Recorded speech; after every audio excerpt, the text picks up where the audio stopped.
Boom!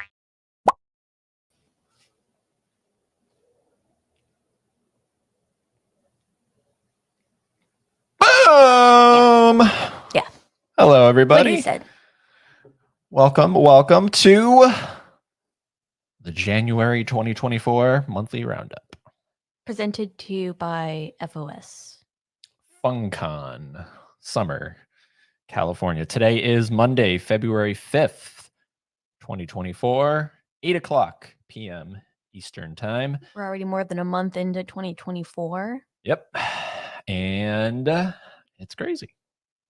Yeah, it's pretty crazy. It's pretty nuts. So I'm just really noticing how out of control your beard is. yeah. Is the camera picking up how out of control it is? It definitely is. It's accentuating it. It's making it worse. It's accentuating it. Yes. Well, we were supposed to do this show last night, and due to weather and inclement conditions, did not want to take the risk of having what happened last monthly roundup. We just cut out. Yeah, where the power just went off, and there we go. Also, we forgot to do our recommendation for that month. So because of that. We did. Because literally, remember, it was the last movie. We talked about it, and then the power went off. And then we were like, we were scrambling like eggs. And then we forgot to do the recommendation because that's what we were focused on. So this stream, we're going to rectify that. We're going to do our December recommendation. And then, of course, our January. We're going to get a twofer recommendation. You're going to get a BOGO. So look forward to that. And if you are new to these streams, first of all, welcome. Hey. How the hell Second of all, our links to our letterboxd, which we'll be referencing throughout the show tonight, are down below if you would like to follow us so you're able to see in real time what we're watching throughout the months. And because we're very active on there, literally right before we went live, I logged what we watched tonight, which was The Jungle Book from spoilers. What was it, 67, 68? 67. Walt Disney's. Yeah. So if you want to follow us, you can. The links are down below. And if you're not sure how the show is structured, typically what we like to do is we do our intro right now. We'll go to the live chat. We'll say hi to whoever's joining live. Then we go to our letterboxd. And when we go to the letterboxd, we can't see the live chat. So we go for about to the middle of the month. Then we pause, go back to the live chat, finish out the month, go back to the live chat. And then the show's over. And then the power goes out. So fingers crossed. No, fingers crossed. No, Felix is behaving, so he's not put away tonight. He's just lounging. Frumping. He's got his All I Want Is Love t-shirt on. Yeah. Because February. So Valentine's Day. It's exciting. It's exciting. We watched a lot of movies in the month of January. This was the very first month that we had the ability to see a lot of new releases because we signed up for the AMC A-list. So if you're familiar with AMC and if you have an AMC near you, you may or may not be signed up to it. If you're a movie fan, like I assume all of us are, it's definitely worth it because we've already gotten our money's worth. Oh, yeah. With this pass. I mean, it's like if you go twice, right? You get your money's worth. Yeah, because ours is $22.95 a month and most average tickets are 12. Right? For a standard theater, we have a theater at our AMC. That's the premium jumbo thing called Big D. No joke. And that one's 15 a ticket. So sometimes we go to that one. So, but if you go to if you go to 2 movies in a month, it's paid for. So, and I think we've seen this month, I think between when we got the pass and when the next billing cycle happens, we're going to have seen, I think, 11 or 12 films. Yeah, that's crazy. So it's pretty good. It gives you an incentive to see the ones that you wouldn't go out of your way to pay $12 to see. No. And sometimes they surprise you. Like we'll talk about some of them tonight. So exciting stuff. Check out AMC if that's what's near you. I know some people have Regal and theirs is unlimited, though I don't know that there's going to be more than 12 movies coming out in a month. With AMC, you get to see 3 movies a week. So that's 12 movies a month. I don't think more than 12 movies come out in a month that you genuinely even care to see. So I don't understand the unlimited, but hey, you know what? To each their own. But yeah, it kind of brought back the memories of Movie Pass, which I had back in the day. I did not. around the 2015 time frame. I know I did a lot of reviews online because I had Movie Pass. So literally, I was going to every movie that I could ever go to. And of course, that went out of business because that wasn't, I guess, a profitable business model. But I guess AMC has figured it out and Regal has figured it out. So yeah, it's fun. Yeah. And you get free Wi-Fi. So that's a good perk too. Let's see who's joining us tonight. And then we're You also get to see a lot of Nicole Kidman. a lot of Nicole Kidman. Good Lord. I think I know the whole monologue of Nicole Kidman. You know, I've never understood that. Like, I'm at AMC. So you're now going to advertise to me that I should be at AMC when I'm already at AM. Like, this is something that you would think you'd see on television or an ad before a YouTube video, right? It's making you appreciate being there. Right? Because we go to AMC for magic, right? And now I'm sitting at my house in my underwear with, you know, Cheetos near me, right? And I'm like, oh my God, I want to go to AMC. When I'm in AMC, why are you advertising AMC? Like, I don't They want you to know that heartbreak feels good in a place like this. I get that, and it does. But and it does. You know, that'd be like me at Walmart, and then all of a sudden they're like, hey, you know where you should be right now? Walmart. I am. Anyways. That is just a little nitpick. Cry. Yeah. But you know what? I actually enjoy it. You've kind of gotten sick of the Bob Marley trailer. Every movie. I enjoy it. I enjoy it. Yeah, we've seen the Bob Marley One Love trailer probably 10 times now. Because nothing against it, because like I want to see the movie. But whenever you go to a movie, normally the trailers will be sort of curated toward the genre or whatever. Like if you go to see a kids movie, you're probably going to get a lot of kids movie trailers. I think that's literally where it stops. It's if you go to a kid movie, you're going to get at least PG and under. And if you go to a R-rated PG-13 movie, you're going to get anything really. Well, really, it's going to be like if you go to a horror movie, you're going to get a lot of horror trailers. Think, right? But I swear to God, every single movie we've went to see, like you said, 11, something like that. Yeah, we've seen Bob Marley. 11 times. Songs of freedom. How long have you been writing that? The whole life. All my life. Whatever. Every single time. Sometimes the messenger has to become the message. You know, my hope.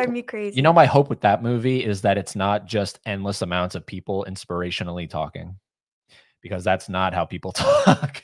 You know, that's one of my things with biopics is sort of like, don't act like the because in hindsight, yes, we think of Bob Marley as this like, oh, right.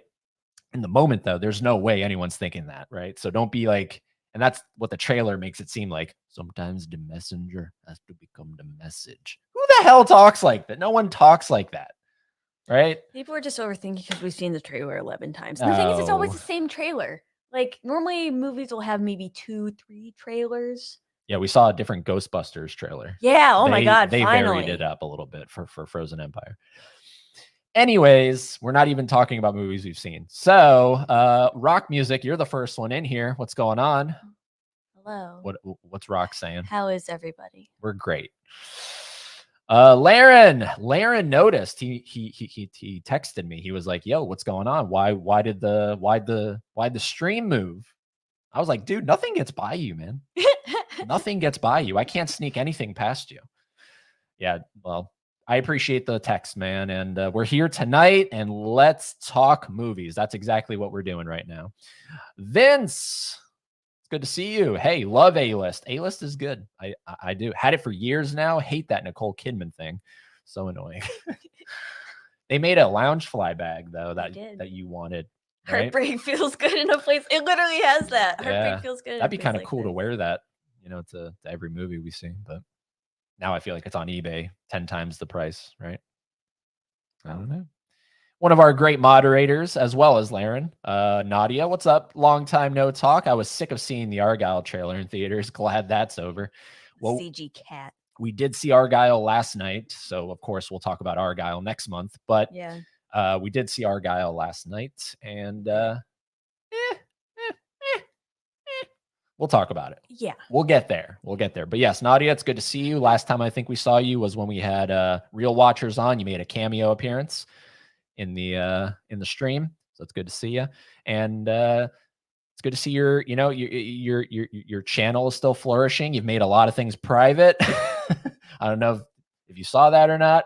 I'm not I'm not sure what the reasoning is behind it. I don't want to, step on too many toes. So that's why I don't, message you like, what's going on? But just let you know, I'm thinking, why is everything going private all of a sudden?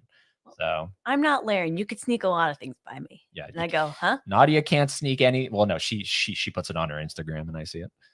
But anyways, it's good to see that your channel is still here because I know there was some talk about you maybe getting rid of it. I hope that never happens. That's all I'm saying. Adrian. Hello. What's going on, dude? And then everybody's saying hi. Everybody's saying hi to everybody. Great. I love it. I love it. I love it. Chat it up, everybody. Chat it up. We're going to get over to our movies. So this is the part where we cannot see the live chat anymore. So keep it PG-13. And we'll be back midway through talking about all the films we saw in the month of January. Keep it PG-13. Since when do we do that? Well, that's just me being polite, but do whatever you want. Make it NC-17, guys. Jeez.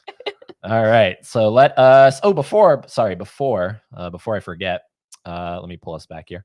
Before I forget, in case you missed it, because we're actually proud. I don't know that proud, but I liked that it was an idea that came to fruition and we did it and it was successful. Yeah. Granted, long, which it won't be next time. That was the first time. So that was a trial run. We had to work out some of the kinks, the problems.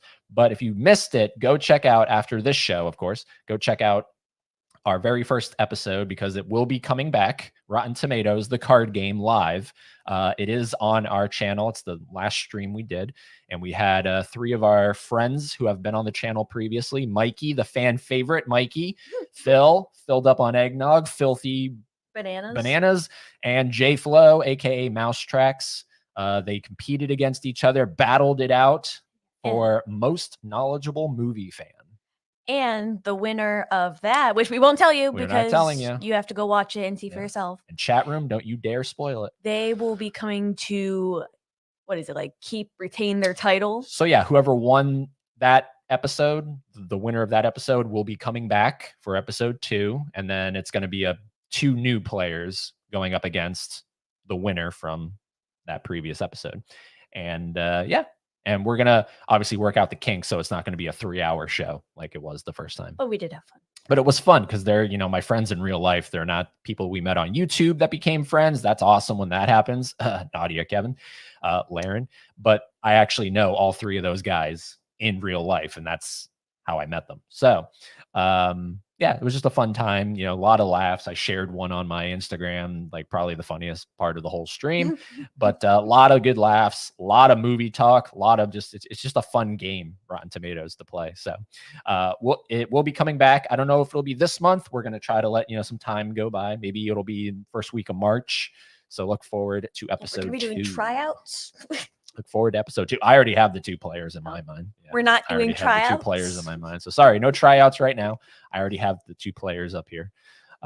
So there we go. That's the shameless plug. Now let us get into what we are here to do, and that is talk movies from January 2024. So this is our letterbox. Well, this is my letterbox, but this is also this is like a big month, right? We got AMC A-list, right? And this is the very first month she's started actually keeping a diary of the stuff she's watched. That's crazy. I figured, new year, let's start it off with actually logging my movie. There you go. And that makes it easier now because now if there is something, right, we can click over to it or whatever. So now it just makes it a lot easier. So I think I watched one thing other than what I watched. Yeah. So this is Letterbox. This is my profile right here. We're going to go on over to diary. And we are going to go down to January. I was going to say February, January. And where did we start? Here's where we started. All right, here we go. I did watch one thing different.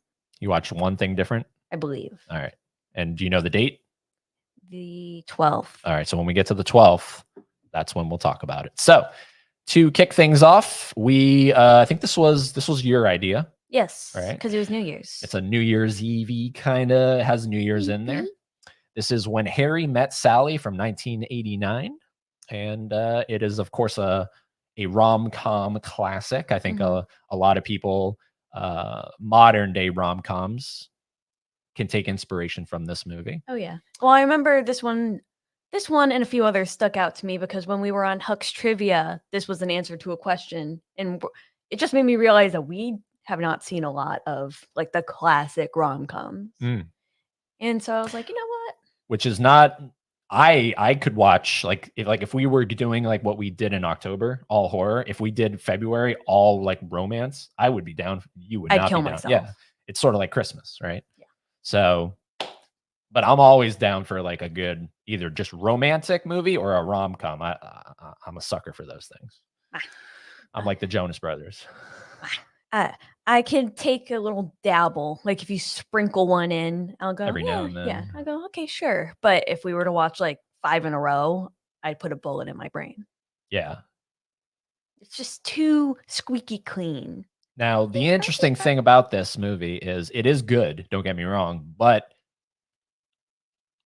because I'm just now seeing it and this movie has inspired a lot of other movies and I've seen those movies first, it's sort of a weird dichotomy, right? Because this is sort of the classic one and I feel lesser about it just because I've seen those ones and they follow a similar formula, right? So it's sort of like, I like those movies a little bit more. Something like Friends with Benefits is the one that comes to mind with Justin Timberlake and Mila Kunis. Love that movie. And that's very similar to this movie. And I just, it's just sort of a weird thing to say. I like Friends with Benefits more than When Harry Met Sally. I haven't seen that one, but I don't know. Just kind of caught up on the fact that this movie's trying to make me think that Billy Crystal's cute. Oh yeah. No. Mike Wazowski. See, he's sort of he's sort of someone that I feel like John Carpenter, like Laren. I've never seen a photo of John Carpenter, where he looked semi-young, and B, any bit fuckable. Like, I've never seen my butthole. John Carpenter has never been fuckable to me. No. And someone can soundbite that. Go ahead, take it. But and I agree, Billy Crystal is like, I don't know. But now the thing is, Meg Ryan, she was so like good looking, and now she is like, oh God. And it's not even because she's aged. I think she's done like work on her face. Yeah. It's just so like I hate when that like Kate Beckinsale, Jennifer Aniston. It's like, come on. Jennifer Aniston's still pretty. But you can tell. I know. There's stuff going on there. I know. It's like, why? You looked better before. Oh, but and Meg Ryan, yeah. I saw her do a talk on this movie, and that's why I was like, oh man, you have not aged well, honey. Well, it's like talk about like out of their league. Like Meg Ryan is so out of Billy Crystal's league. Out of Billy Crystal's league? I feel like it's the other way around. No, like she's too good for him. Oh, okay, yeah, okay, yeah. I see what you're saying. Yeah. I agree. Yeah. I enjoy the humor of this movie, though. Yeah, I really enjoy the humor of this movie. Obviously, the standout scene is the and then I'll have whatever she's having. Yeah, that's funny. Yeah, please never do that again. Yeah, someone soundbite that too. But it was a good kickoff to 2024. Yeah, when Harry Met Sally, we watched a classic from 1989. Following that, we watched. We watched this. You didn't log this for some reason. I think I might have retroactively, but I didn't put it in the diary. Okay, so this is the original Night Swim from 2014. This is the short film. I think it's 3 to 4 minutes long. It's very quick. You can watch it on YouTube.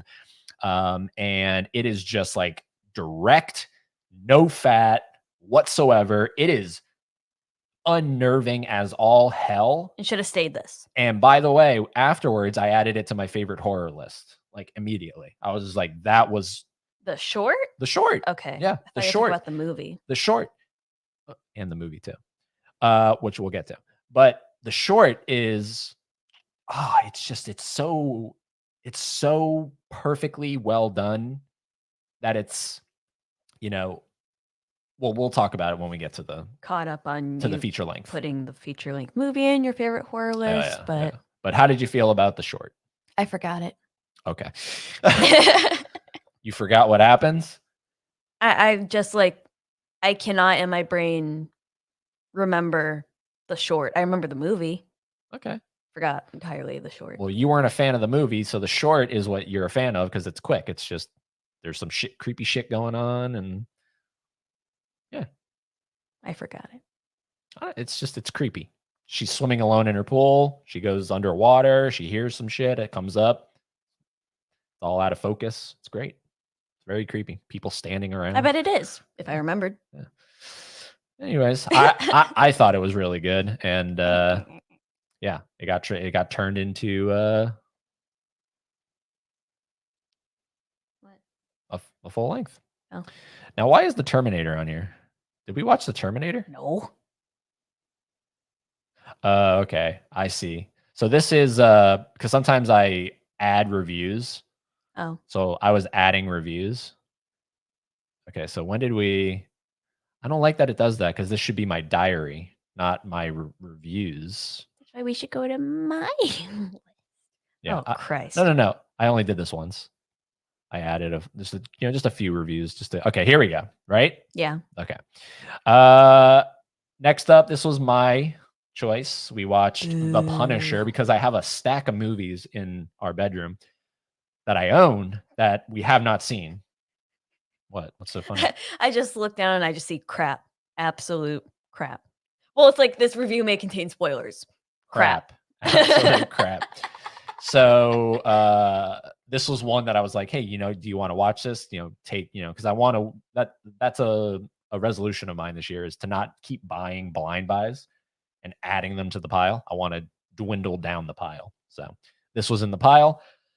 I was excited for this because it has John Travolta as a villain, and John Travolta as a villain usually is like my favorite thing in life. Like The Taking of Pelham 1, 2, 3. I'm always going to talk highly of that movie. I love Travolta's performance in that. It's my favorite John Travolta movie.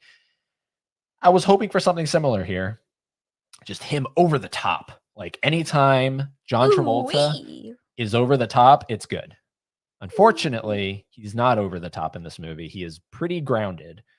And on top of that, the movie is just, I don't think it's aged very well. The action is poorly shot. This is poorly shot action. Like this reeks of 2004, whatever that means to you people. It just reeks. Yeah, it was rough to get through. It really was. Oh. And I like the story, and like I want to continue watching other Punisher iterations. I want to see John Bernthal's take on this because that's highly acclaimed. This was like sort of, there was one before it, I think with Dolph Lundgren or one of those guys who played the Punisher. This was like what they did with Spider-Man in 2002. They were trying to update it for today's generation. Well, it's like, but the thing is, all right, well, what makes those different? Okay. The revised Spider-Man, I mean, Tobey Maguire he's a good actor. And then you got Thomas Jane right here.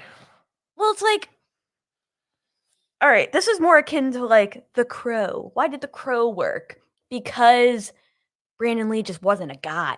Brandon Lee. Mm-hmm. And like he had the cool look, and this guy just has a t-shirt.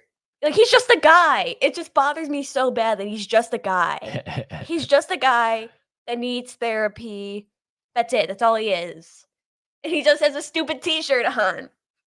It's just a stupid t-shirt. Oh, but shout out to because we had just recently watched All That Jazz, and Roy Scheider's in this movie as like his dad. Oh, yeah. So that was that was cool to see Roy Scheider in one of his last film roles because he died in 2008, I think. So this was one of his last movies he ever made. My gripe, is like I just can't get over it. Like you have, because this is this its own thing? Is this part of Marvel or no? Or is this just its own super? It is Marvel. I don't know that. Like I'm sure the MCU at some point will try to tie in. Well, it's like outside of the MCU, right? Like I said, like The Crow, you have Blade, like stuff like that. Like they're cool, like they have looks, they're iconic. Like this is just a guy. It's bothering me so bad That he's just a guy. that he's just a guy. There's nothing special about him other than he has a fuck ass t-shirt. Mm, Just a guy. yeah, yeah. Bothers me so bad. And this one, because I remember writing in my review that the music in this movie is just Oh, it's stupid. yeah, it's just a weird score. Like everything about this movie is just I don't think it's aged very well. I know this No. movie has fans too, so if anyone's watching that is a fan of The Punisher '04, let us know what we're missing on this one because, geez, this was really just not it. Yeah, like I'm saying, like this movie's just a stupid boulder, and then somebody's probably gonna be like, it's not just a boulder, it's a rock." This movie. Yeah, I don't know. I do I want to think it's a see stupid because I have the Steelbook. It was the Lionsgate Steelbook. The next movie after this, which I don't think is a sequel. I think they retconned immediately. It's called Punisher Warzone, and I do want to see that one because I think a lot of Whatever. people think that one's a little better than this one. So Well, I also think I hate this movie because he has that stupid trench coat and that look, that vibe's just like the stereotypical like badass Redditor people that are Right. like cringe. and now, of course, the like skull has become like a sticker on the back of people's Like cars. a lot of like super right wing, I feel. Like that Yeah. logo's been turned into like Weird. real weird connotations. I don't know. Huh. Anyways, there's my review. You can read it if you'd like to read it. Fritzky, shout out to Fritzky. He wrote Oh, The wow. Show is Phenomenal. Oh, The, so it is Marvel. the best Marvel show and one of the best Netflix originals. He's talking about John Bernthal. Oh, So wow. Okay. I do want to see Bernthal's version. I Okay. do want to see Bernthal. But yeah, very disappointing with especially a John Travolta movie. Him as a villain. I wanted him to win. Travolta. Like I knew, yeah, I knew it wouldn't because this is a superhero movie and the superhero has to win. I wanted Travolta to win, like really bad. Yeah. I was not rooting for this guy. We went from 2004 and we went all the way back to 1927. This was your choice. This was your My pick, choice. The Jazz Singer. A lot of my picks are older. Y'all will find. Yeah, and nothing wrong with that. It's good to fill in those gaps. And we have a book now, though, the 1001 I'm surprised movies. you don't have it out. Yeah, it's on the count. But It's like this thick. We finally bought it from Barnes and Noble. I know there's a list on Letterboxd, but I like having the physical book and everything. It's a nice book. Very nice book. And so we're not going through it like every movie we ever watch is going to be, but like we are trying to do the order, right? So Well, like the next, like not not the next movie we watch, right? But the next okay, now let's try to watch The Birth of a Nation because we're technically on the third one. Yeah. We watch movies sporadically and we try to hit the beats of like the Jungle Book is in there. Yeah, but I didn't know that. No, well, I do. Okay, well, I didn't know that. Well, I always try to pick, but I do know The Birth of the Nation is in next. there, so we will watch The Birth of a Nation as what. So you see we're going in order when it's like when we don't know what to watch, or like if we can't decide what to watch, then we'll go back to the order. But if you were to do it like in every single movie strictly in order, you'd never make it. No. So it's nice to jump around, and it would just kind of bore you out, I think, because to do that is not right. But so it's nice to like fill in the gaps, like this one. Yeah, I'm sure this is in there. It is in there. Yeah. So like every now and then, so that you get like a taste of everything and not just tediously going through one at a time. Okay, so okay. Obviously this movie has blackface. Okay, Yeah. So we're not because you can see I like the movie, right? So of course, like, oh god, you like the blackface. Well, if you scroll down, you make like a comment about it. Yeah, anytime we watch a movie and there's blackface in there, I'm gonna make a comment that my review does not pertain to anything involving the blackface. We acknowledge it. It's sort of like when you go on Disney Plus and you watch a movie that has smoking in it, and right before the movie starts, they pull up a big banner and it says, "This movie contains depictions of tobacco, and we know it's wrong, but it's for educational purposes." Yeah, or like even with any sort of like racial stereotype, like from back in the day, Disney acknowledges it, stuff like that. Exactly. So just wanted to get that out of the way.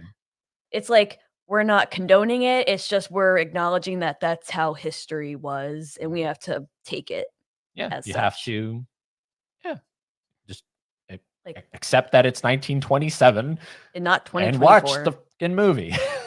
Okay, so having said that, I like this movie. I do want to own it at some point. I want it in my collection, but I will say that this is funny enough, it didn't end up in the list, although I contemplated. This is not a horror film, but No, you talk about eerie shit. This is literally a Twilight Zone episode because this is the first the first.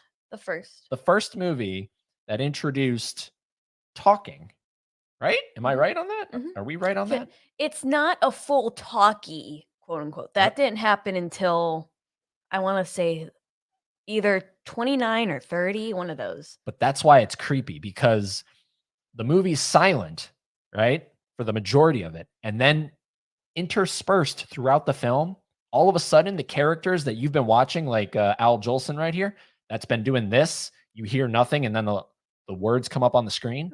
All of a sudden, Wait a minute, wait a minute. the fucker's talking, and you hear his voice, and it's like, oh, okay, this is great. Now we're watching a movie the way a movie should be.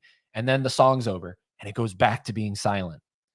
It's fucking eerie beyond goddamn belief. Like, why is everyone talking all of a sudden? No words. Then they talk and we hear words. This is creepy shit right here, people. Watch this movie if you want to be creeped out. This is a creepy movie. And I wrote right here, one of the creepiest, if not the creepiest films I've ever watched with me own two eyes. Me own two eyes. I swear to God, this is a creepy ass movie. Yeah.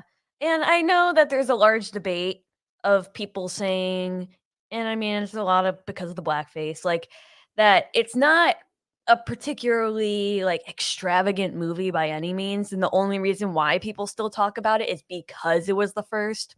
Like it could have been any other movie. Right. Like if this movie released a year later, nobody would talk about it.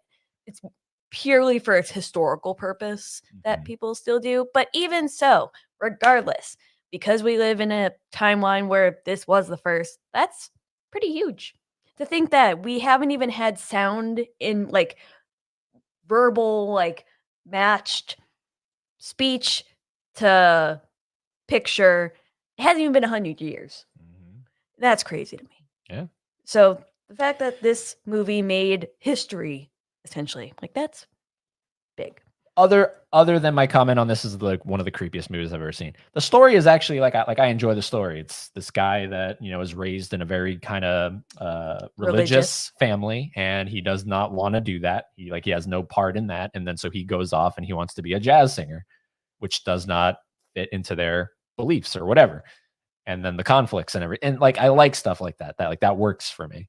And I actually like Al Jolson as the performer, like the way he performs and the way he's like, "Oh, mother, come on, mother."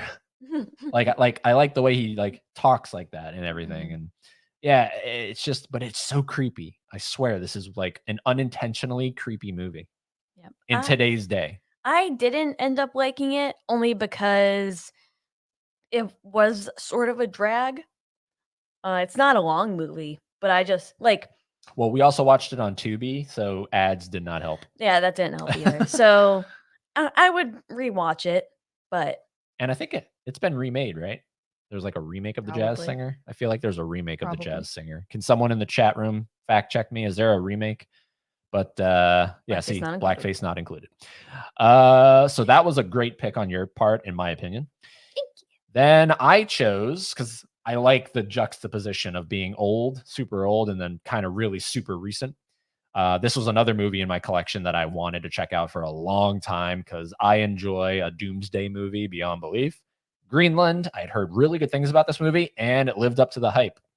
I thoroughly enjoyed this movie. Never been a Gerard Butler guy, ever. To me, he's one of those, like, why do we like this guy? Yeah, his fuck ass accent. Yeah. This is the first movie that made me go, wow, actually, you know what? I like Gerard Butler. I actually kind of genuinely like Gerard Butler. And it's just a very realistic depiction of if something like this were to happen, right? You know, a comet's coming to Earth. We're not Armageddoning this shit. We're not sending Bruce Willis up to blow it up. We're just accepting we're going to get hit. What's going to happen? And this is from the writer of Buried with Ryan Reynolds. So it's another home run for that guy. But yeah, apparently there's going to be a sequel to this. I don't know how I feel about that. It left an open ending, but I don't really have any interest in seeing a sequel. I like how it just ended, Yeah. and you have to like, all right, I guess they're gonna figure it out. Good story. One of my favorite scenes in this movie is when they're trying to get on a plane and like people that are not being allowed onto the planes, suddenly they break through like fences and shit. And it's just like chaos of like, it looks like just a shit ton of extras they hired just to run through an airport. Like, holy crap. And then like it explodes. Oh my God. It's so intense. This is pure adrenaline fueled cinema at its best. Yeah. No, I liked it. Yeah. Because some of them, like, it's really easy to do a Doomsday movie wrong, looking at you 2012. Mm. But this one felt very, like how you said, real. Like, Yeah. especially like the human side of it. Like, you just realize, like, yeah, humans are kind of shitty. And it's PG-13, which I feel like, you know, we would have liked a rated R, Yeah, you know, so that you can see more brutality. The PG-13 kind of turned me off. Yeah. Oh, it's whatever. It's whatever. But highly recommend this movie. This is Greenland from 2020. I wonder if this like was affected by COVID or not, because I know Probably. a lot of movies were. I wonder if Greenland was affected. Probably. This one I just added a review for. Don't pay any mind to that. I just wanted to rant about how much I hate that movie. Next up, was this? It was kind of a collective. A collective one, because this movie is a movie that was filmed right in our backyard. Literally where we go a lot of the time for like dates and like just to go out and eat and stuff. It's downtown Savannah on Broughton Street. And they filmed the ending of this movie there with Antonio Banderas. Yeah. And so it's pretty cool to see that, how they like post-production took a lot of stuff out. Like the SCAD theater, they changed it. I forget what the sign says, but like food or something. I don't know. Yeah. But they took out SCAD. But they left in the ice cream shop. They left in Leopold's ice cream. So like shout out to Leopold's ice cream. I wonder how much they paid for that. Yes. But so this is the sequel to the SpongeBob SquarePants movie, but it's not a sequel. It's the second theatrical SpongeBob movie. Not a sequel, but just another SpongeBob. Well, see, that's the thing. Is anything in SpongeBob continuity based besides just like the foundational characters? I don't really think. Well, really anything after the SpongeBob movie 2004 is like, because that was supposed to be the end. Right. So everything after that is just kind of fair game. Okay. But like the thing I'm saying is like every episode, season 1, 2, and 3, it's all just a single, like how like Full House, there's like barely any continuity. Yeah, no. You know what I mean? No, you're right. So yeah, this is the second theatrically released SpongeBob movie. It has Antonio Banderas. He's like the main big A-list star they got for this one. And I'd argue Tom Kenny's a bigger star than he is. And you know, I attribute me not liking this movie to the fact that Steven Hillenburg, by this time, he was still alive, but he was not really super involved in this one the way he was with that first movie. And just the animation style by the time this came out is what, 11 years later, right? 04 to, right? So 11 years later, the animation style is totally different.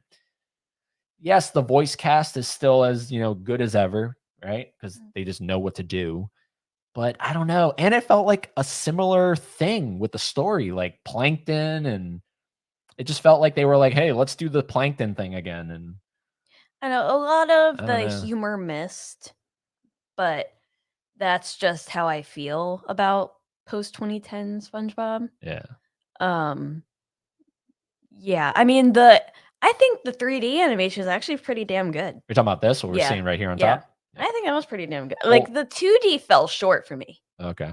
Like that felt like Flash animation.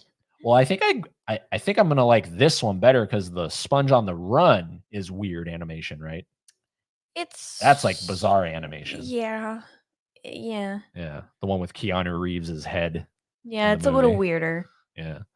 Well, For SpongeBob. we'll eventually watch it because I do want to see because they're working on a 4th SpongeBob movie. Yeah. So I don't know. This one, it was just sort of like, yeah, like I just kept thinking about the first movie Yeah. because I am also, it's not my favorite the way it is yours, but I grew up on that movie as well. And I have a lot of memories attached to that movie and David Hasselhoff and all this stuff, and just that, like the story of that movie is so good. And then this movie came out and it just feels like a rehash of it with some minor changes along the way.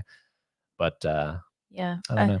I mean, the ending song though, the bum bum bum bum bum boom. The way you don't remember Night Swim, I don't remember anything about Oh. that. Well, I don't know. I like the fact that I was like, "Hey, I know that place." And it's just unremarkable. Yeah. And of course, I even have a bigger like because I know the SpongeBob movie, the first one, like by heart. Right. So it's like, how could this one even try to top it? Hard to But do. I think I liked it anyway, just because Spongy. So after that, the next day, January 8th, we went to the theater and we had not picked up AMC A-List yet. We still paid for this one. I think this was the movie. This was the movie that we went to because this was presented in the Big D theater, right? So I saw that it was 15 a ticket, came out of the theater, saw the promotion for AMC's A-List, and I was like, why wouldn't we just get that so we can see as many movies as we want? So thank you, Night Swim. On top of that, a lot of people hate this movie. A lot of I hate people have this been movie. bashing on this movie. A lot of people. Pause. Because this is a PG-13 movie, right? It is PG-13. Yep. Okay. And like every single poster, just about every single promo shows what you see in that poster right there. The water and like the period blood like thing coming up. Yeah. Like just blood and water. Like the juxtaposition of the crystal blue water and the bright red blood. There's not a single goddamn drop of blood in this movie anywhere. I think there is. I think it's not the color you would have liked it to be. Well, it's like It looks almost muddy. yeah, it's not like that. Like Right. Yeah. why Well, are that's you just a poster. I know, but it's like you make me think like I don't know, like a pool of blood. Okay? Like that's perfect. So let me ask you, if that happened, would you? But Maybe. you would like the movie because the water turned I don't know. period blood red? What? No, I just like with the eeriness, I guess like it was presenting like in the trailers and like everything just fell flat. I don't know. So it's like they couldn't even get the poster right. I don't know. For a first time directing, because this is Bryce McGuire's first feature film that he ever directed. There's 2 directors on the short. I would love to know the story of why both of them didn't come back for this one. Like why one of them was let go, or maybe because it's 10 years, so a lot can happen in 10 years. But I do like that Blumhouse didn't hire a different director. Oh, we love David Gordon Green. We love that short film. Who's it directed by? Bryce McGuire. Yeah, like you said, get David on there. You know what I mean? I love that they didn't do that. They brought them over and gave them a shot, and I love that from Blumhouse. And I enjoyed the crap out of this movie, and I know I'm not alone. I know there's a lot of people that hate it, but I know there's people that do enjoy it. I'm looking at you, Nadia, Kevin. They really enjoyed the movie. Stupid movie. It's a fun premise, it's a unique premise. I like the concept of it and the mythology surrounding what the foundation of the pool was built on and all that stuff. And there is genuinely creepy moments, great cinematography, like when the mom is swimming and the camera is trying to emulate doing the paddle, right? So you're going this way and you're going this way, and she sees the husband. And there's not a lot of traditional jump scares in this movie. There's jump scares, but not the way you would imagine them to be. Like I thought this was going to be riddled with just cheap jump scares, and it's not.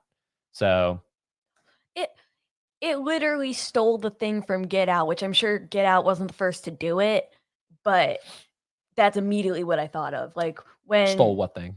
When they're swimming into like the pool void, and then you just see like the little thing, like the little square of light on top. I mean, you could say Get Out stole it from A Nightmare on Elm Street when she's in the bathtub and he pulls her under the bathtub and she's like literally like in a Yeah, pool now. And well, that too. you know what I mean? So But it's it's not stealing. I think it's like an homage, if anything.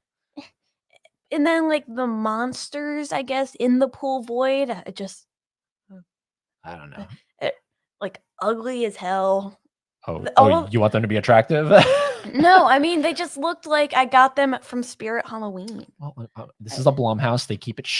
They keep the budget tight to make a good profit. I know, and it was just everybody was boring. Every character was boring. I disagree. Mom character. I disagree. Dad character. A big criticism of the movie is the dad character and how it's focused on his like baseball career and what the hell and is like that? all that stuff, you know, and like, but how that ties into the pool, right? Because he needs it for therapy, and I don't know. This is a movie you're either gonna like or not like. It's literally there's no in between with this one. So everyone, make up your own damn mind for yourself. I liked it. She did not like it. What did you like? Get possessed by the pool goo or whatever they say. Next up, this was your choice. Yeah, because they keep picking old movies. 1941's The Lady Eve with Barbara Stanwyck and Henry Fonda. And yeah, go ahead, talk about it. You know, of both of their roles, like I love both of them, Henry Fonda and Barbara Stanwyck. This was just, again, maybe if I saw this before I saw Christmas in Connecticut or before 12 Angry Men or something, then I would have felt more fondly about him. But this one is just bare bones. I kind of forget what it was about. Me too. Yep. Yeah. If you ask me right now, what is The Lady Eve about? I'm sorry. I want to say it had to do with her being like a gold digger. Oh, a gold digger. Yeah. I ain't saying she a gold digger. She ain't messing with no. Right. And something about card sharks. Right. Yeah. Now it's coming back. Yeah, but yeah, this one didn't work for me either. I like both of them, and we had seen both of these other films prior to it, and that's why I mentioned it in my review. You know, but this came before those movies, right. So that's why I'm like, well, at least you had those to look forward to because those are highlights of your career. Yeah, but Barbara Stanwyck's so pretty. This is a one of those classic movies, The Lady Eve. So yeah, it's a Criterion. It is a Criterion, yeah. So we watched it. Yeah. It doesn't mean we liked it. Glad to say we watched it, I guess. This one was my choice because I want another resolution of mine this year is watch more foreign films.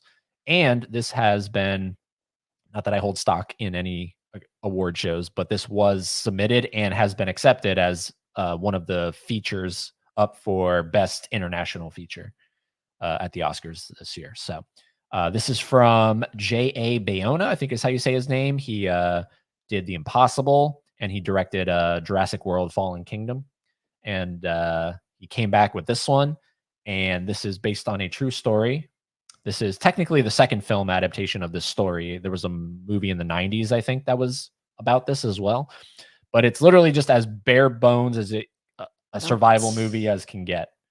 Like literally, like it's just people trying to survive.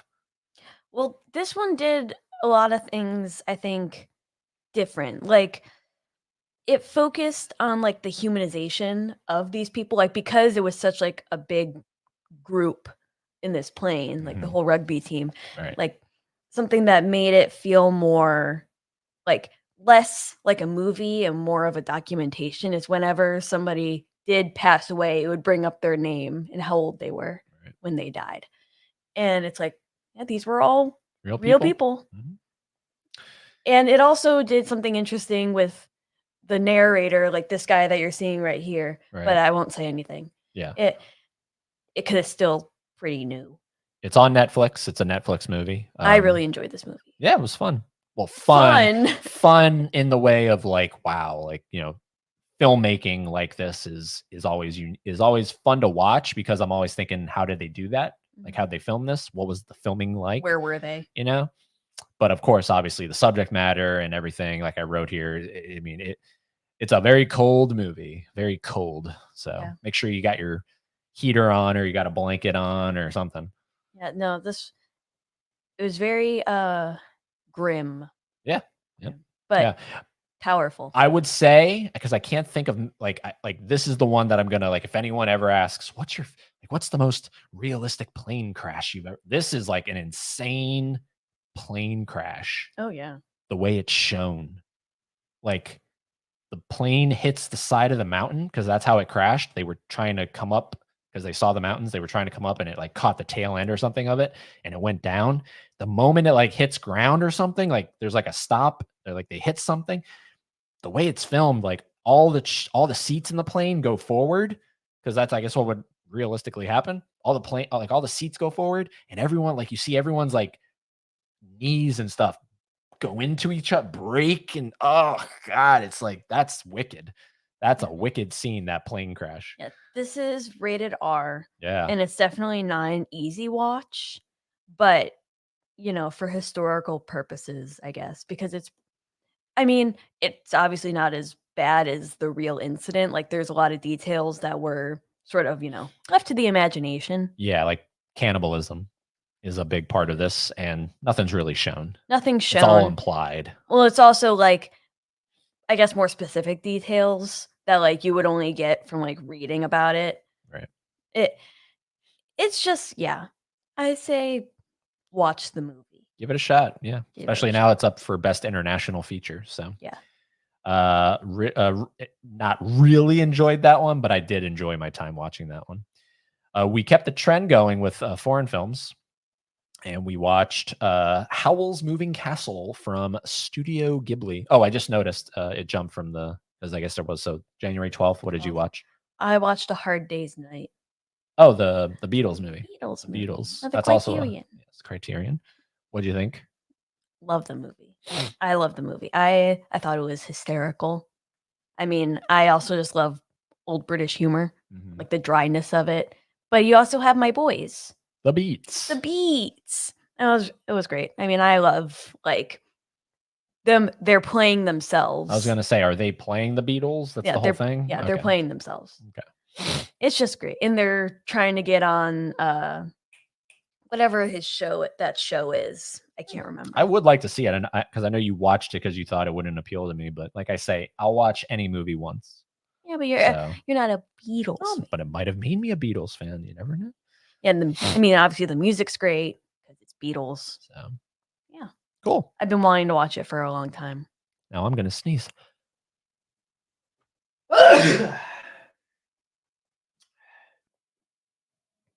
Okay.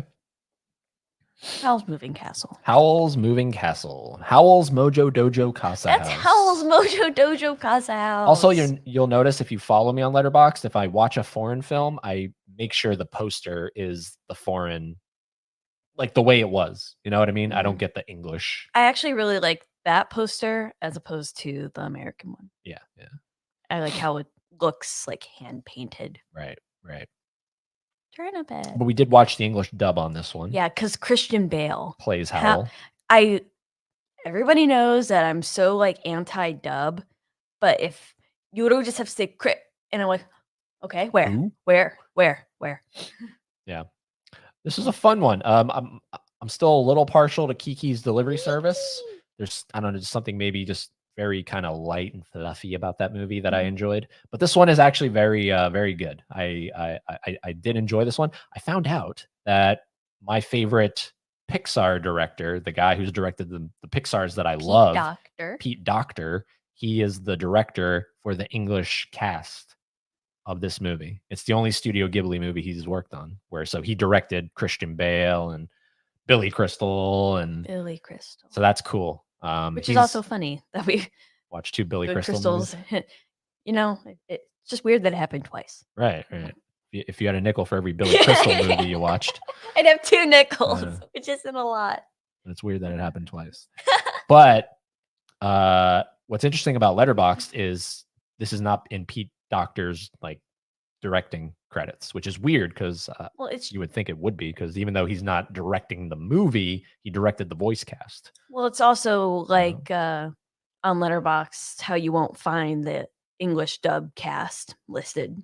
Right. Yeah, that's weird. So it's like if you go to Christian Bale's filmography, you won't see Howl's Moving Or Castle. on Letterboxd, like I would love to talk to people at Letterboxd HQ. Why do you have like special features as people's like when you go on an actor's page, Robin Williams, let's say, and it says he has 168 films? No, he doesn't. He was not in 168 films. But if his 50 of those are, for some reason, Letterboxd lists the making of Mrs. Doubtfire. What? yeah. So, anyways, nitpicking. Howl's Moving Castle, love Turnip Head. Like if this was a stage production and I auditioned for it, I would be like, can I be Turnip Head? You would be. Because he's actually like this movie gives a lot of Wizard of Oz vibes for me. And Turnip Head is obviously the Scarecrow.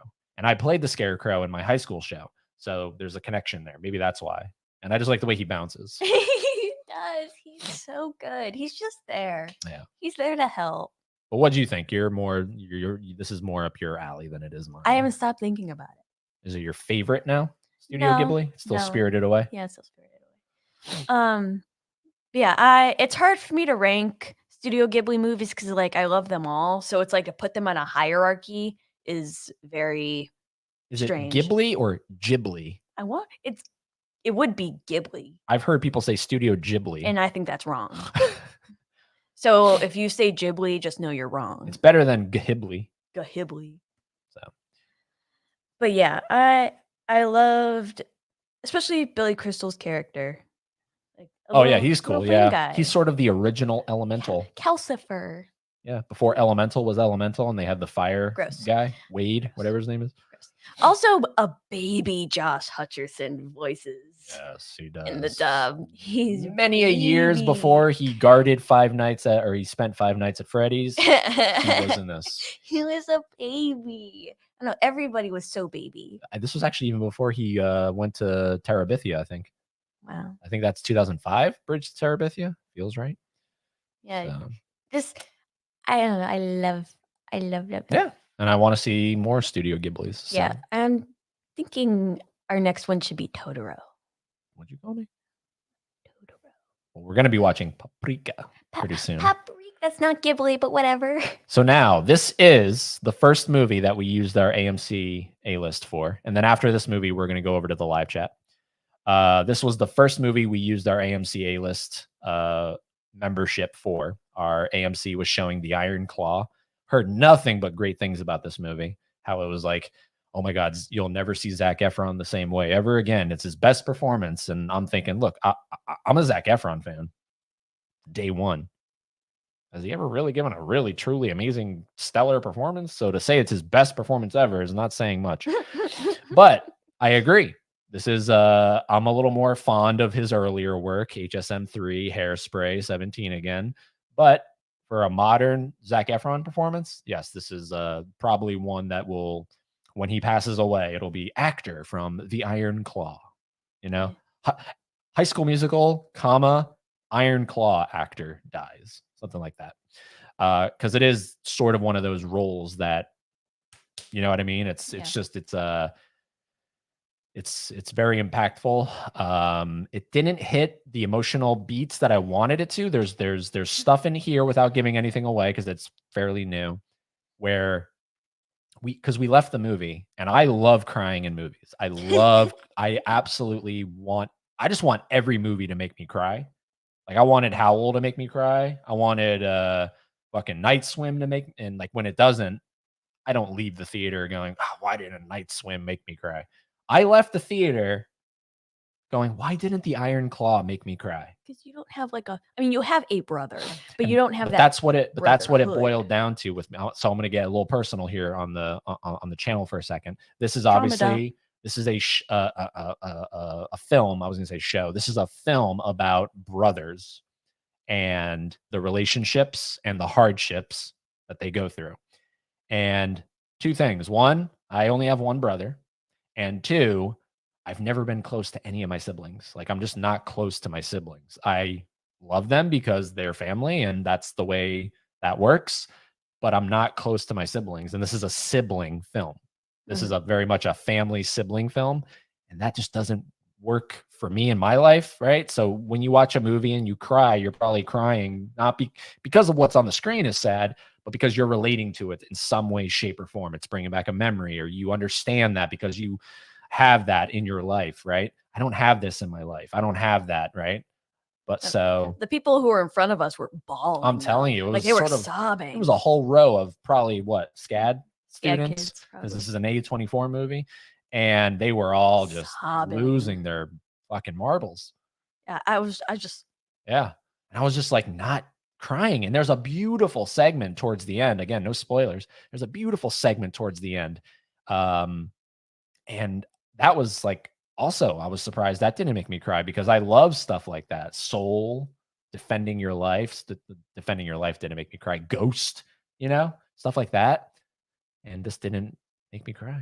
I don't know, and it was because whoever's decision it was, there was no score in any of those moments. Yeah, there was it no was just silent. It was just quiet, and I applaud if it was Sean Durkin, if that's how you say your name. If that was your call, or if it was someone else's call to have no score on the emotional moments, okay, that's brave.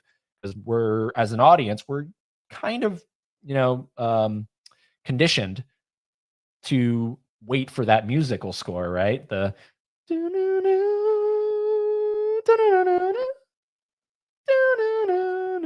Titanic. I know.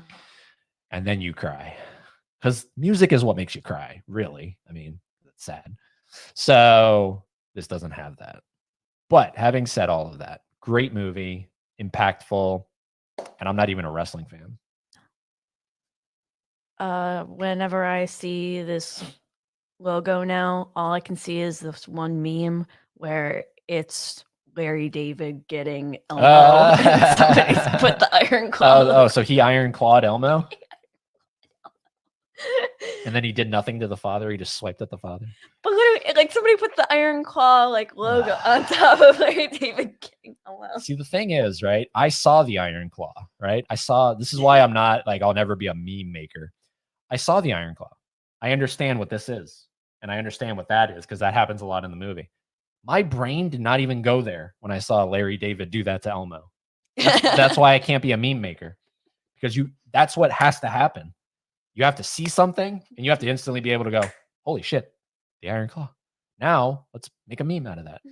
I can't do that. And I'm just happy I finally got to see the movie because you saw a lot of the promo pic or backstage pics of Zac Efron, his fuck ass Bob, and his jorts.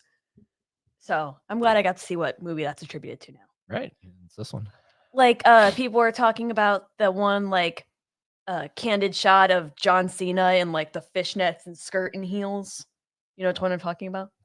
Oh, well, people were like, hey, whatever happened to that movie? Do we ever see why that picture was taken? And the movie just got not released, but advertised. I forget what it's called now. Right. And it's that's the John Cena and heels picture. So that was me. I was like, that's Zac Efron's fuck ass Bob movie. Right. It is a little distracting at first. It is. But then you just get used to it. Yeah, you get used to it. How he landed Lily James, I don't know. Yeah. One other thing, and then we'll move to the chat. This has the mom from Liar Liar in it. She plays the mom of the brothers. She's the mom in Liar Liar. And in Liar Liar, Jim Carrey does something known as the claw to his son. He goes, anytime the son's getting sad or something, he's like, uh-oh, here comes the claw. It's the claw. And he's doing his Jim Carrey thing, right? I don't think there's any coincidence here that the director, if he had any say in the casting, cast her as the mom in a movie called The Iron Claw, where characters do this. I'm just saying, that's a little too coincidental to me. That's a little too coincidental to me. So I think there's some underground stuff going on there. But yeah, great movie. Check it out. You might not ever see Zac Efron the same way ever again. All right, so we're halfway through. Let's see. What are y'all talking about in the chat? And then we're going to get into finishing up the rest of this stuff here. We got Tony, Meatloaf Tony. What's going on, brother? Good to have you here. Let's see. Yeah, long story short, I had a creepy stalker who was creating AI videos of me, messaged me every day to guess where I lived, and it totally freaked me out, so I had to make some changes. Whoa. Hello? Creating AI videos of you? That's but like if you like if you don't want to message it on here, like if you feel comfortable just on Instagram, what like I don't understand what the videos were. That's a lot to unpack. Yeah. Yeah. Look, I mean, that's the sad thing about YouTube and being a content creator, but that just I feel like comes with the territory, right? Yeah, but It if comes you with creepy people being creepy. I guess, You but it know? doesn't mean you have to be okay with it. Of course not. No, no, and you're entitled to do whatever you want with your channel, but I just think, you should be like almost anticipating it at some point, you know? You should be like and almost have like uh a thicker skin about it, I feel like, right? Like if someone comes on here and says, "Holy crap, who's the hottie next to you?" I should almost be like, "Well, that was just bound to happen," right? Just to I don't know, kind of brush it off. I mean, unless it gets to like, "Holy shit." Well, he was literally saying where you live. Right, right, Trying to right, right, guess where right. you If it live. starts getting into like, stuff like that, Like that's like restraining order worthy. yeah, yeah. Like you can't copyright your face, I don't Mm. think. So like you can't do anything legally there. But it's like if he's trying to get where you live, erm. Well, hope that gets figured out for you, Nadia. Holland, what's going on? Hey, yo. Heyo. Good to have you here. I hope Gavin shows up to make it more NC-17. Where's our son? Yeah, what the hell? Watched When Harry Met Sally on a few New Year's Eves over the years as well. Ooh. Rock says, here's what I saw. The Return of Bruno mockumentary with Bruce Willis. Time Cop, True Lies, great. The Long Kiss Goodnight, Don't Tell Mom the Babysitter's Dead, Mortal Thoughts, and Striking Distance. Don't tell mom the babysitter said that's really weird because somebody we work with just mentioned that to us. Yeah, Joseph. Yeah. Yeah. Shout out to Joseph. You want to fuck John Carpenter because of his rep, not his looks. He's just never been good looking. I don't know.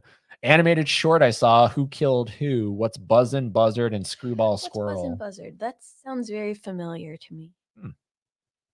Rock says the 2004 Punisher is one of his favorites as a teen. Now I still like it. I didn't like Travolta as the villain.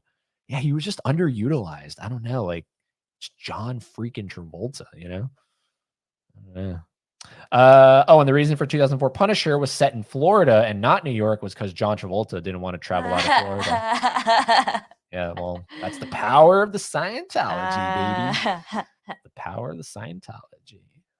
Punisher Warzone is supposed to be a sequel, but Thomas Jane didn't like the script, so he left the project. That's funny. And Matt Wall is coming in with their fireworks, but they look like gears, kind of. What's going on, Matt? Apparently, The Jazz Singer has been remade very recently. Ew. Yep, thought that sounded right. The airport scene in Greenland was so good; it actually had me at the edge of my seat. Right? Yeah, it's just like. That's the thing with that movie is like there's a way to write tension and suspense realistically, and then there's a way to write it very like, of course. And the way it was written is very realistic and very like I believe A leads to B, leads to C, leads like you know what I mean? And a lot of times it's A leads to C, it's like, whoa, hold on. Hold on.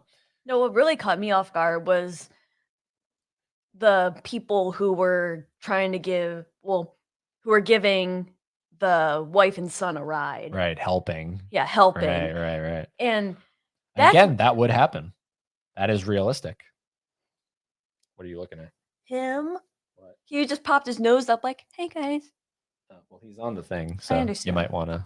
Let's not have him on the thing. Put him away for a second. Because now Felix has been napping the whole time, and now he just woke up. So now he's moving about. So say hi, and then we'll put him away. Oh, and he doesn't have his thing on either. So yeah, he's really active. Yep. There he is. Say hi. All right. Hi, everybody. Hi. The claw. No, Dad, not the claw, Dad. Anyways. All right, cool. So yeah, that is that. Someone said bless me. Thank you. That's when I sneezed. Let's see here. I saw Howl's Moving Castle once with my sister. Didn't like it. Didn't like the English dub. Yeah, it's hit or miss. Well, the dubs for any anime are sort of awkward and jank because it's like they either have to change the dialogue ever so slightly to fit the. Tell you, you're gonna have to put him away. Just put him away. She has a problem with this, and I think it's because she just doesn't want him to hate her. Because I put him away, like, when we have to, then yeah, like, come on, just be a parent, just pick him up, put him in, lock it up.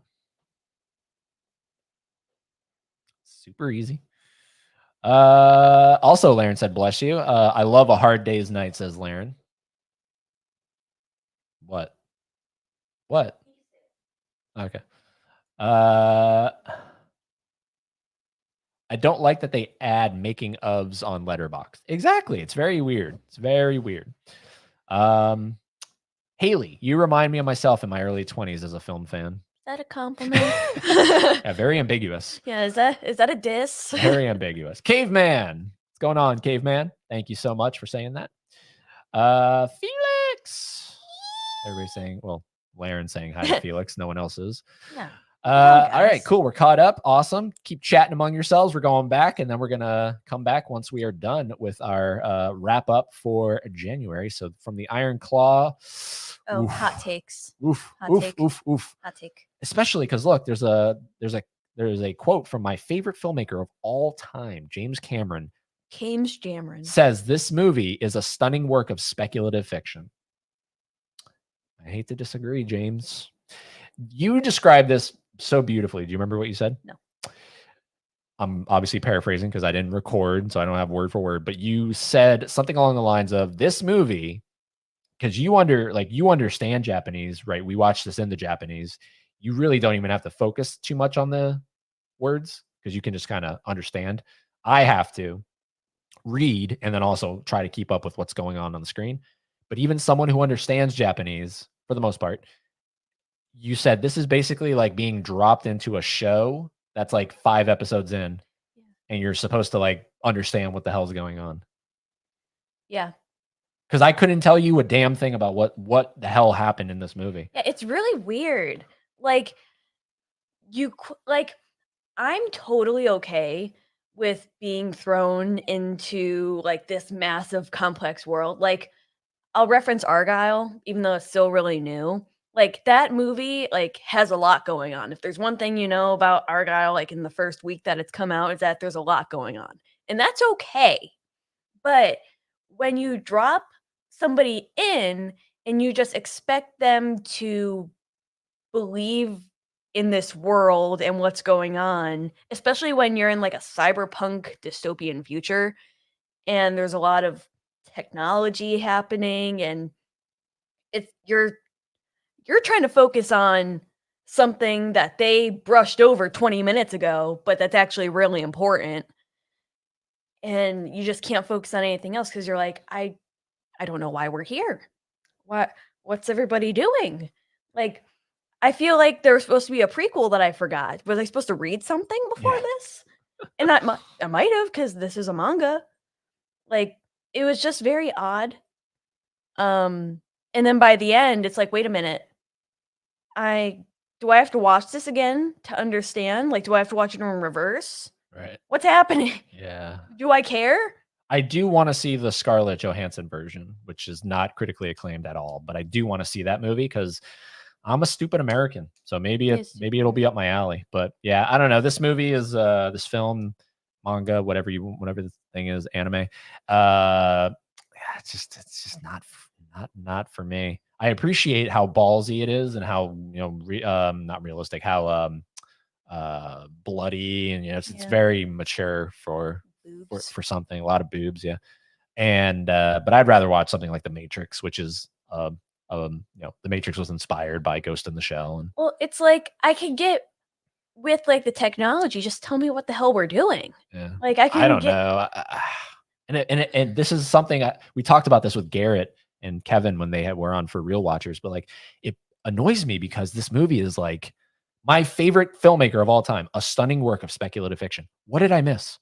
And that's not a good feeling of like, man, what did I miss? And I know it didn't help. And I told you this afterwards. I was like, it would have been, it sucked because I have to read all this stuff. And it's not just like with Society of the Snow, it's not a just kind of straightforward survival thing. So if you're reading and you're not really kind of paying attention, like you can kind of still understand what's going on. I could not, for the life of me, read what was on that screen, transition my eyes up to it, back down, back up. I was just like, Well, it was also just going mad. very dialogue heavy. Like, it was extremely dialogue heavy, and Yeah. the thing is, like, how I was saying, like, it feels like you're dropped into, like, episode 5 in the show, is you're trying to read all of this and try to comprehend it, even though it's like you didn't understand the dialogue that happened 2 frames ago, Yeah. so it all just feels like a jumbled mush. Yeah. So it's like, if you're name dropping 20 characters and, like, this different technology and you don't know who's who, I couldn't even tell you this bitch's name. ScarJo. Eh, yeah, and me as an anime fan, as a Japanese media fan, it's even more shocking to me because, like, I could get with the nuances of Japanese media and culture and, just the way they speak and their mannerisms. So it's even more surprising to me to see that this, like, acclaimed movie is, like, such a dud. I'm like, what did I miss? I can Yeah. understand what you missed, but what about me? Right. That's why I feel a little less bad, right? Because like if you were like like praising it, I'd be like, well, that's to be expected. You don't even understand. I'm like, wow. I don't know. Maybe this is just too far ahead for either of us. But anyways, we salvaged the day by this was your pick here. Gentlemen prefer blondes. More like gentlemen prefer boobs. They do. Yeah. Because I mean, everybody in this movie is trying to bang these 2 chicks. Yeah. Like every dude in And this, can you blame them? every fucking guy in this movie is trying to have sex with these 2 women. Can you blame them? Well, Marilyn Monroe. So I had never seen a Marilyn. This popped my Marilyn Monroe cherry. This was my first Monroe movie.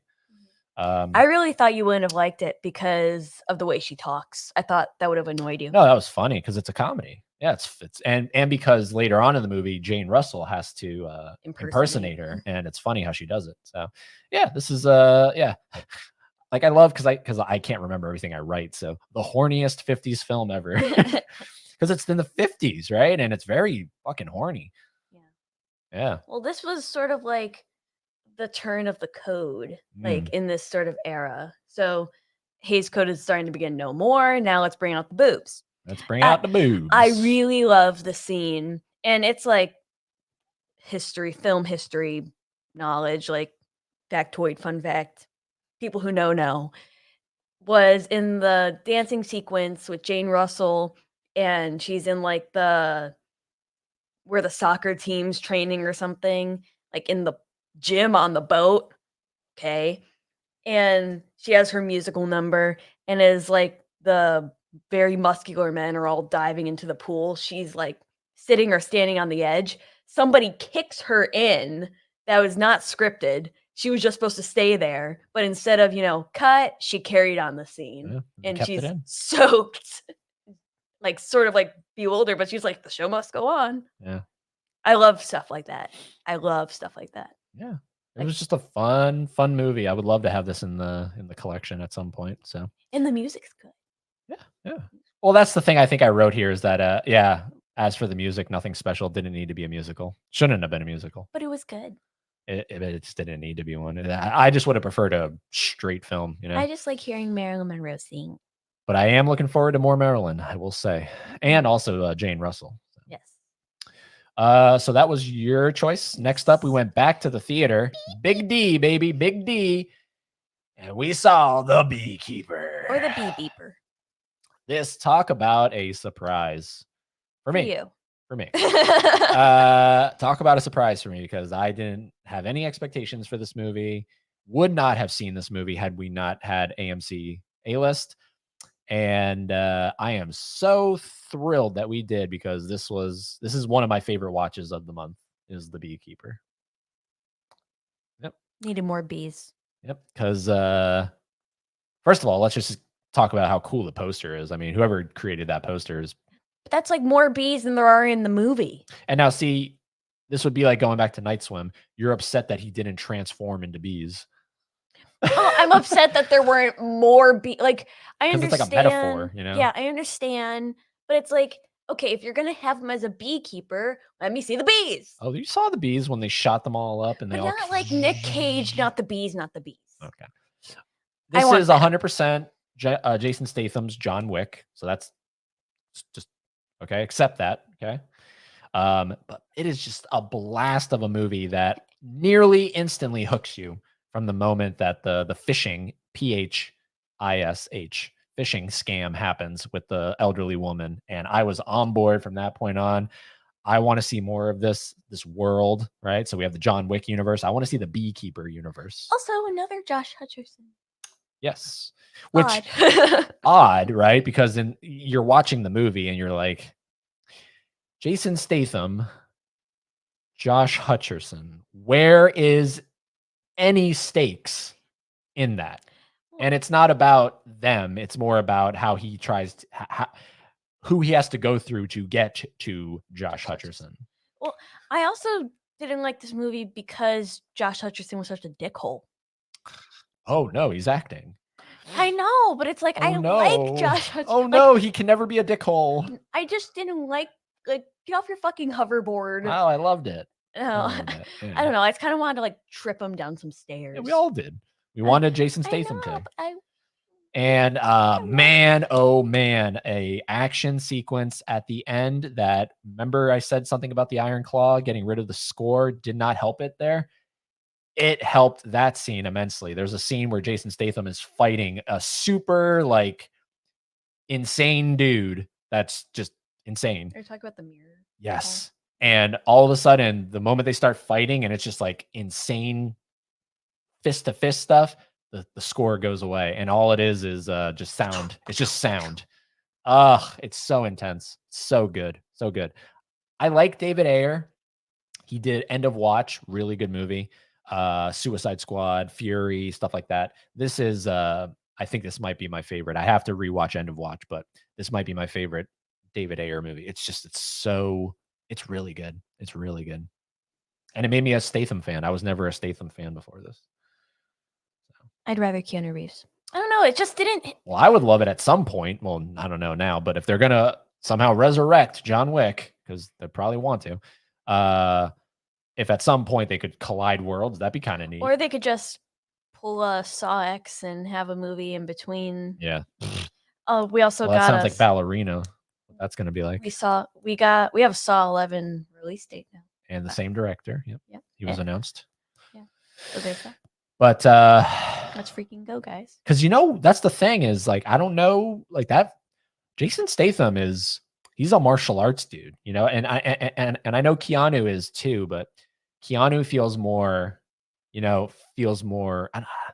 they're both physically great. I feel like Jason Keanu's Statham. Honestly, I feel like in real life, not movies, in real life, I feel like Jason Statham would kick Keanu Reeves' ass. Well, I feel like Keanu Reeves, like his action is more like choreographed. Like it feels like a dance number, like the way that he fights, like fist to fist. You know what I mean? Like this one, Statham just feels like brute force. Like like there's no dancing around him. Like. But you know what's funny? And I am getting the Blu-ray of this, and I'm going like I want to see the movie again. But there's a scene where he's in like fighting FBI people, and the way it was, like it made me laugh because I don't know if it was on purpose, if it was a mistake, but there's like a group of the FBI people that he's fighting in a circle, right?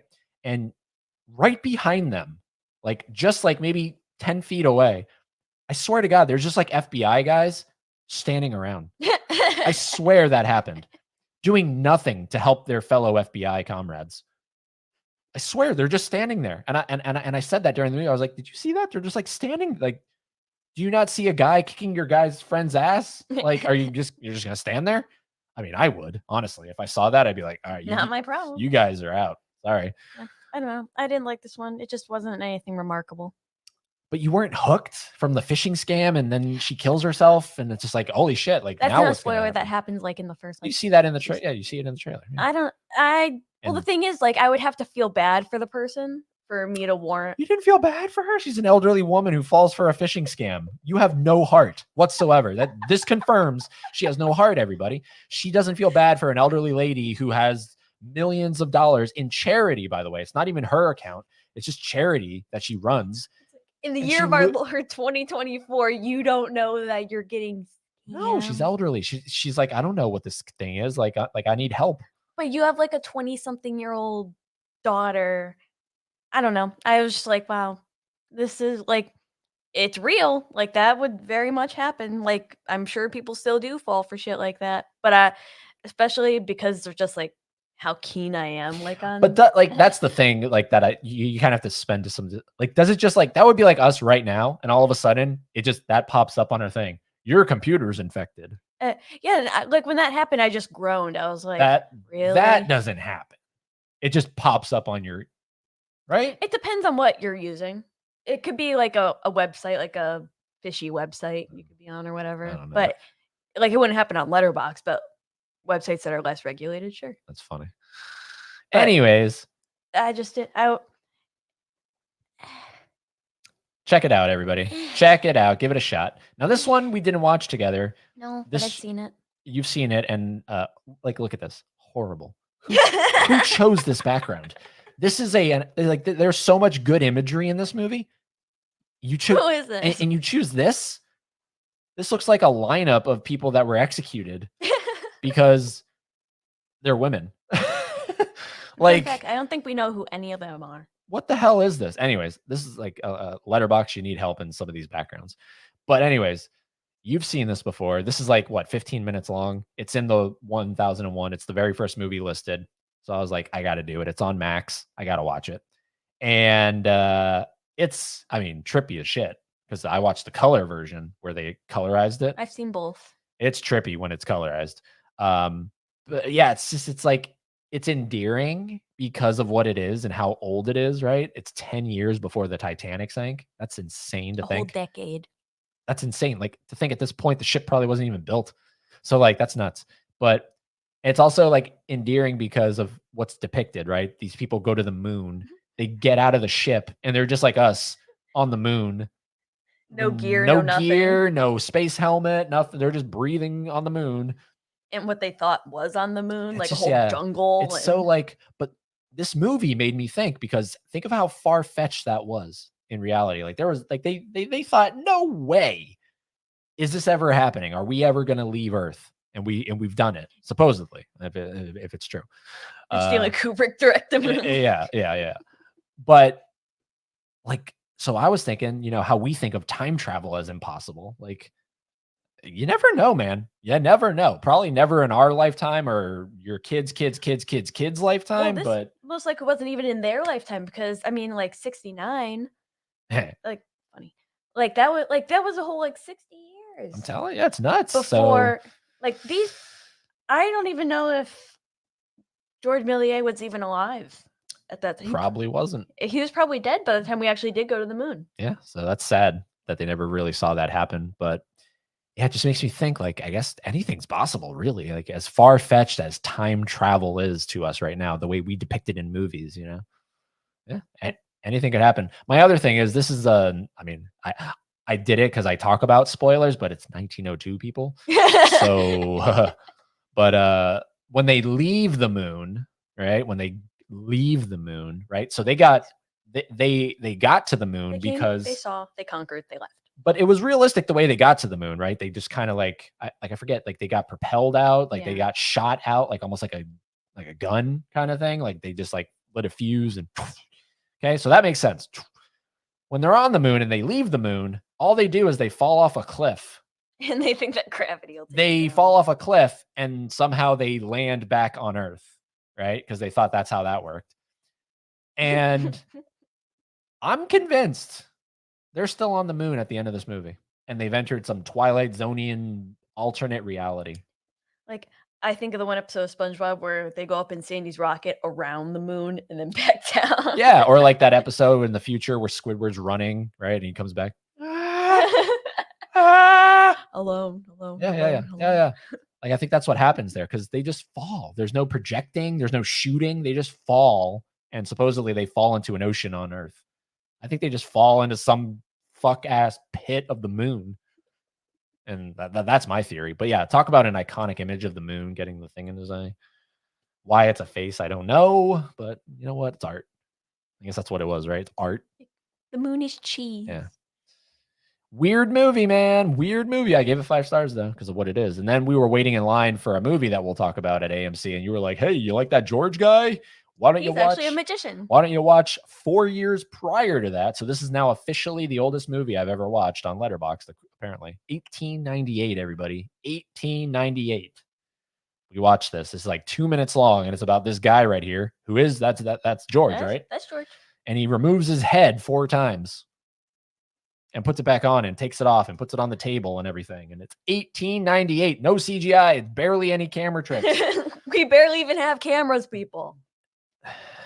Yeah, it like I know what he did, but at the same time I don't, which is funny because this is literally like 2 whole centuries ago. Nuts what's accomplished. I mean, if you look very closely at the poster right here, like if you look very closely at that poster, well, I think if I click it, it makes it bigger. Let's see. No, just make, well, hold on. Now it'll make it bigger. Okay.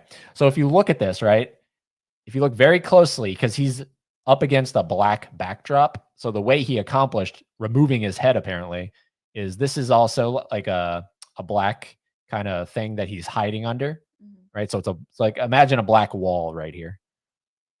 This is a black wall and he's hiding behind the wall, right? So that's how his head's there. And then here he's wearing this guy. So this is not George anymore. This is a stand-in.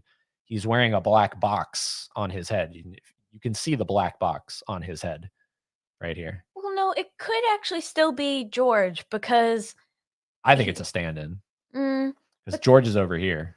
But he's also 2 other times over there. Yeah, true. Yeah. So I would have to see it again. It's accomplished by like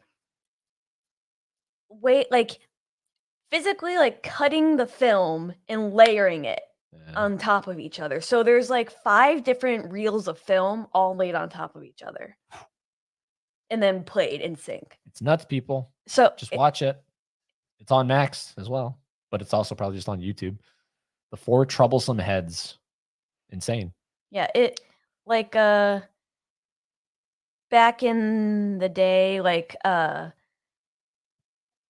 like Charlie Chaplin times, like I think in modern times, like the roller skating scene, like there was a sort of like cutout put just perfectly on the frame to do certain camera tricks like that. But this one is literally you're manipulating the frame. Like it's beyond me. It's great. Yeah, we were waiting for this piece of garbage. This mother twinker. Man, oh man. And I was actually looking forward to this movie because I like Willy Wonka and I don't know which one I like more. I like them differently. I think I like Gene Wilder better, but I like Willy Wonka and the Chocolate Factory. I like Charlie and the Chocolate Factory. So I was looking forward to another Wonka movie. Twinkie Twonker. Holy moly, was this movie just AI? This is AI. If anything is AI in this world, it's this damn movie. Yeah. Like God. The words people spoke weren't real human words. Like his voice didn't sound like his singing voice did not sound real. No. I don't know, man. I don't know. This guy right here, he is not filled with whimsy. He does not have a funny bone in his body. We're not the first to say it, but I felt this throughout the movie that this is supposed to be the prequel to the Gene Wilder. That's what they said, the filmmakers. This feels more like the prequel to the Johnny Depp version, the way he's acting. But it's like, not only is this guy not filled. I can't say filmed. This guy is not filled with wonder whatsoever. So it's like, all right, you already don't have that. But I also don't believe that you're willing to like sacrifice kids like 50 years in your future. So it's just I don't know. It like this is like I think I said that, all movies can theoretically fit into what I'm about to say, but it's a difference between if it feels like that. And this movie felt like that. This movie felt like what? This is Warner Brothers, right? I think this is Warner Brothers. It felt like Warner Brothers was like, all right, guys, here's our 2023, here's our 2023 slate, right? Now we have to fill this because we're a movie studio. We have to make movies. That's just what we do. We have to make movies. So, okay. Yes, we're going to get all the original stuff, right? The stuff that we don't even know about right now. But what can we do right now, plan today? What can we make that we own That we know will make money. that we know will make money and who's hot right now? Did you see Dune?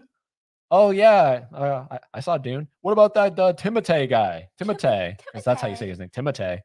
What about that? Okay, well then what? Don't we own Willy Wonka? It's been like what, 20, not even 20 years since we got The Johnny last Depp. one. Oh, Brilliant. amazing! What if it's a prequel? That's all this felt like. It felt like it. Yeah, maybe there was some passion from the director because he apparently has made great movies with Paddington and Paddington 2. But I don't know. It's just it felt passionless. It just felt like they needed to make a movie to fill a slot on a calendar because they have to. That's all this felt like. Doesn't feel like even the posters you see, like this is probably the best poster you're gonna get. Like the one that was hanging in our AMC. Yeah. Was Well, that's why I terrible. chose it because it's the most wonder looking. Yeah. I don't know, guys, but I know people like this movie, and most of the shit on this letterbox stuff is twinking and twonking, and that's all it's turned into anymore. There's no actual reviewing. Shout out to Garrett and these guys right here who actually do actual reviews. These guys right here, the people I follow. But yeah, look, personally, I don't feel like this version of the character felt in line with either of the previous actors. Chalamet, who plays Wonka, way too cheery and upbeat. I don't think so. I just think he just plays him like a guy. I don't know. This was bad. I would not recommend that one. This one was pretty good. This one was pretty good because I actually did see The Color Purple on Broadway with Fantasia in the role. So this was cool to see because this is her film debut in the same role. So that's really cool. But I am a little interested to rewatch the Spielberg version because I feel like this movie as well didn't need to be a musical. I think the musical actually kind of takes away from some of the impact of the film. I do too. So I think the Spielberg version upon a rewatch will be superior in my eyes because it's just a straight drama. Yeah. So yeah, like especially with the subject matter, like there's just some things that I don't think need to be made into musicals. I don't think Evil Dead should be a musical, but it is. I don't think Beetlejuice should be a musical, but I understand that one a little more. what did we watch recently that I said, can you believe this is a musical? We watched something very recently, maybe within Rocky. Rocky got turned into a musical. I don't think that should be a musical. But like this one, okay? Like if I say it out loud, maybe it'll make a little more sense why I don't think this should be a musical. How are you going to turn a violent domestic abuse scenario during like Jim Crow times into I wouldn't say like lighthearted, but like upbeat musical? Like a domestic abuse story into a musical. Yeah. And I also wrote here that this movie begs to be like kind of R gritty, like a little more gritty because it's heavy subject matter and it's PG-13, and so is the Spielberg version. But I have a feeling that may get away with some more stuff. But because that's the 80s. Yeah. So the musical aspect of it, I kind of lean towards it doesn't have to be a musical. A little inappropriate at times. I don't know. Like there's some that work. Like when they're building the house, I kind of like that song. Well, it's like when you have men with any sort of tools in a musical, it's just begging to be a song. Right. But it's like there are just some things I'm like, yikes. I don't know. Yikes. Yikes. Yeah. I don't. Yeah. Yeah. Yeah. And the rating. Other than that, the story of The Color Purple is timeless and I love it. And this month I would like to watch the Spielberg version with you. And Okay. fun fact, because Whoopi Goldberg made her film debut, I think, with the original Color Purple. She's in this movie. She gives birth to Celi's, one of her kids. So that's pretty cool that happens. Right? She gives birth to Celi's kid. I think so. It's Celie on the bed, and Whoopi Goldberg played Celie in the original movie. Right. Yeah. Yep, that's pretty cool. No, it's just very weird. But yeah, I will Very say weird. check it out, and because we did 2 musicals back to back, we did Wonka and The Color Purple, and I would say, this one is definitely the better musical. At least it doesn't have a line. But see, because I'm reading it here, the musical aspect is either make or break for you. For me, it works. The tunes are inspiring and catchy. The vocals are pitch perfect. This is how you do a musical in 2023.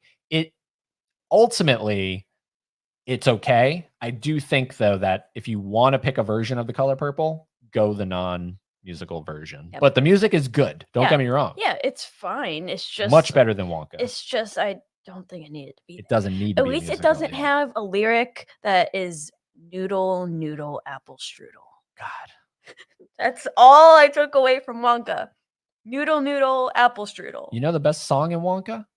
Come with me. Oh, wait, where have I heard that before? Oh, it's not even original to Wonka, and that's the best song. He didn't even do it good. Yeah, because he goes, come. What? What did you just say? What the hell did you? Do you want to continue? Do you want to continue, or are you just going to leave it there? Come. No. There's too much of a pause between "come with me." Well, quiet up and listen down. No, wait, scratch that, reverse it. I feel like that might happen in the Gene Wilder version. He might say something like that, but he doesn't say it so intently. He just kind of says it. He says it. He's like, up and listen down. I think that happens in the Gene Wilder where he says things wrong and he says, no, hold on, scratch that, reverse it. But it's just, I don't like when the twink says it to me. Because there was moments where I saw he was doing the Gene Wilder thing, like where he's walking with the cane, right? Because remember how he comes out with the cane in the original film and he does the like thing. He's like, he does something in that opening part of Wonka where I'm like, oh, okay, so that's Gene Wilder. Because he just Gene Wilder. Where like he takes an extra step or something, like when he backs up. He takes a step, backs up. Yeah, he does something like that. Yeah. I was like, that's Gene Wilder. Yeah, like that's Gene Wilder. But anyways, moving on. Number 2. The next movie that's technically in the 1001 movies you must see before you die is The Great Train Robbery.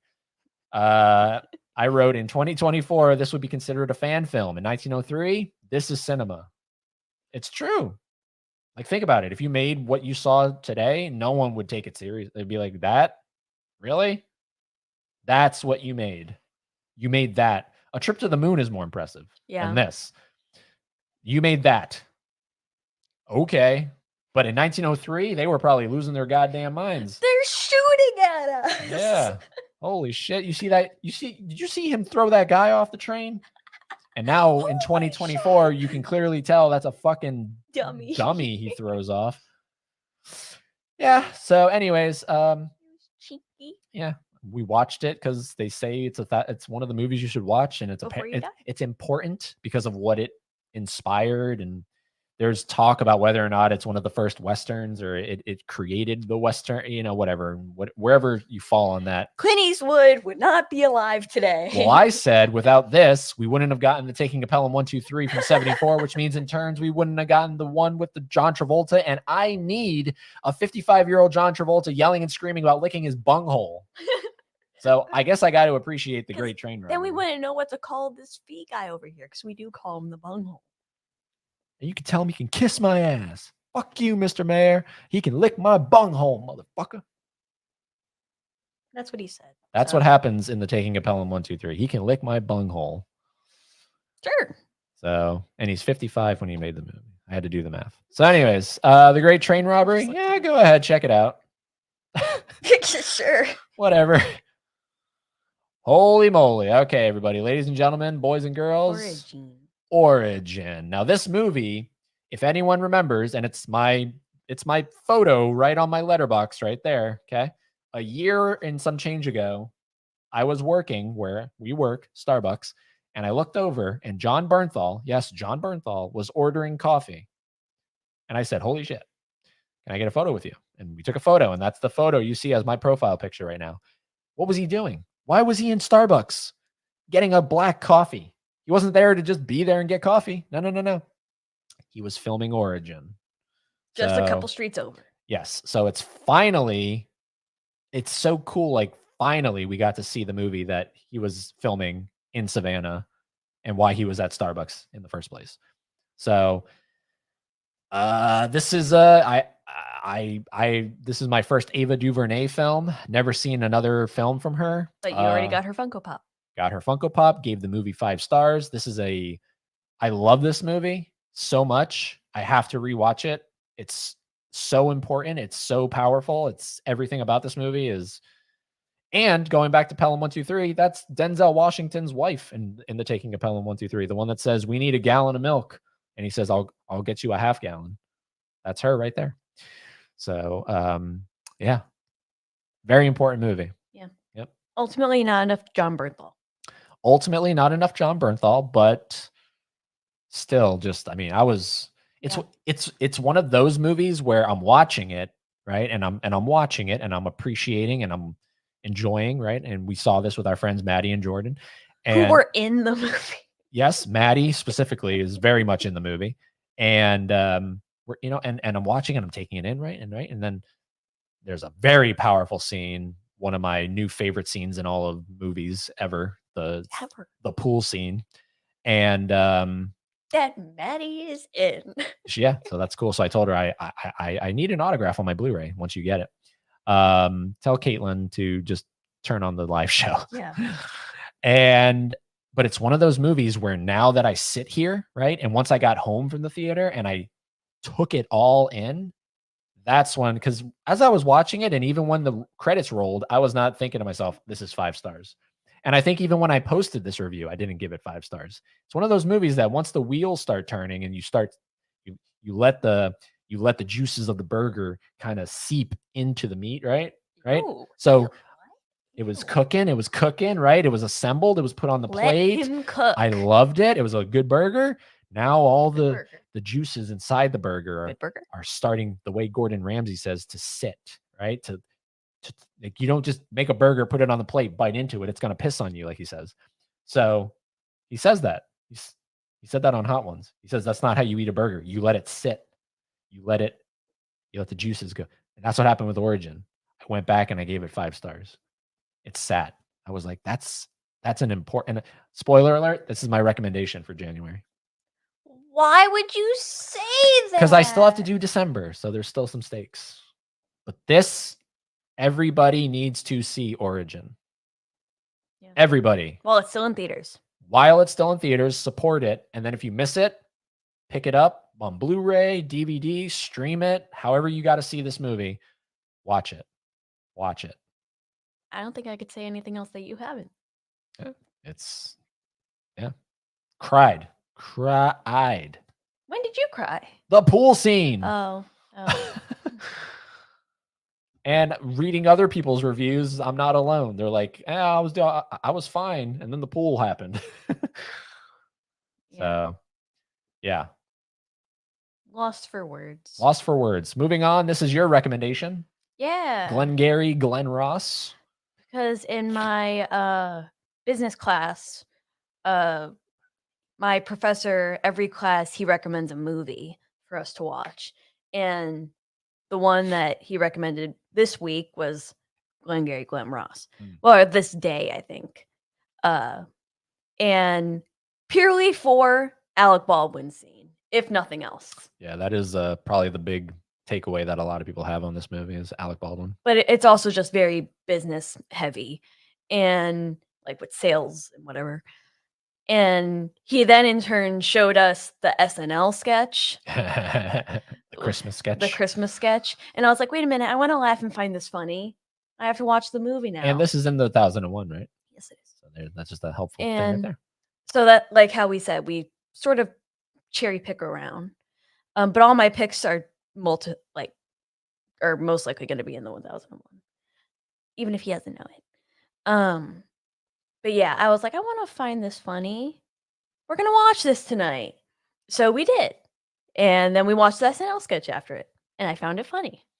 This is a thriller of words. This is a super dialogue heavy driven movie. Oh wow. A lot Yes. of talking, a lot of back and forth, fast editing. So pay attention, put your phone down. Great movie. It, Mhm. like Origin, this is another movie that I had to afterwards take a shower, I was like, that was a really, but like after, like when the movie ended, I didn't immediately like it in my head. I had to let it kind of hit me, I did right? too. It's not one of those movies where, in my opinion, you watch it and you're watching it and you're loving it. It's sort of like, That was a good movie. okay, I gotta focus because a lot is going on right now, a lot of dialogue. And then once it's over and you're thinking about it, you're like, that was really good. That was really good, actually. I liked Al Pacino's character. Oh yeah, this is a like if I were to make a top 5 Al Pacino, this is going in there. Yeah, Al Pacino's great in this movie. Everybody's great in this movie. If I'm anybody in this movie, because I have been in salesman positions, right? AT&T when I did magic shops, I had to sell magic.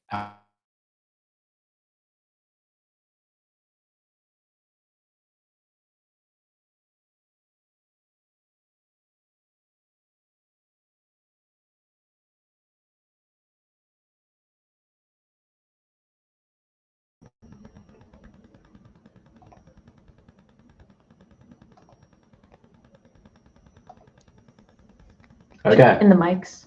Are we back? The mics are Check, off. check. No, because it would be this. It would say.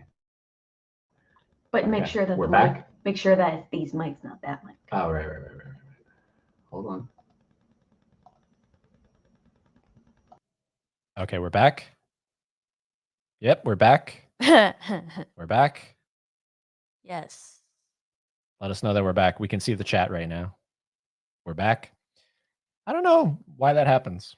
It's just random. It's just random. All of a sudden, our camera cuts out. Thankfully, you saw something because I would have still been talking.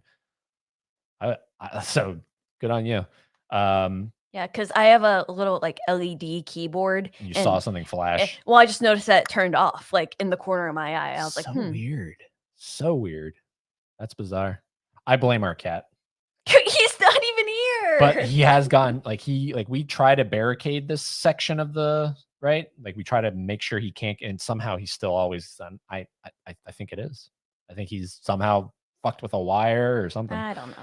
Anyways, we're back. Sounding good. Audio is Rodecaster Pro. Yes, Yeah. cool, good. We were just talking about. So I think it cut off when I said that I have been in the sales world. I have done this, and I hated every moment of it. If there's any character I relate to, it's the Alan Arkin character, the guy who's like, well, why should I do that? Like, why? Huh? You know who I'm talking about? I think so. He's not on this poster, but see if I can quickly pull up that. No, he's not. Wait, he's not on the poster? Why isn't Alan Arkin on the main poster? Because he's like a main character. Wow, they don't have him on any of the posters. That's screwy. But they have the brass balls. They have the brass balls, yeah. Alan Arkin, he's this guy. Maybe it'll show his face if we click it. That guy. Oh, yeah. Yeah. Yeah. That's who I related to the most because he's like hesitant. He's like, he's complaining about how he can't sell anything. Mm-hmm. That's who I was relating to. I was like, because I can't. I suck at it. I hate it. I absolutely hate it. So yeah, I was really kind of feeling this movie from his point of view. And then if my brother always be closing ABC. If my brother in real life, Mike, he's a salesman. This is one of his favorite movies. If there's anyone that he's Al Pacino. He's not Alec Baldwin. He's Al Pacino. No, he's Al Pacino. So shout out to Mike. But yeah, great movie. Thriller of a thriller of dialogue. Yeah. So not a lot of action happens in this movie. Oh wow. I actually told Kat to join the stream and she did. She did. What's up, Kat? So we really like that movie. But this movie. This movie. The Jerk. This movie. So just first and foremost, #shithead. Yeah. Okay. The dog's name is Shithead. He names his dog Shithead. This is No, he doesn't name the dog Shithead.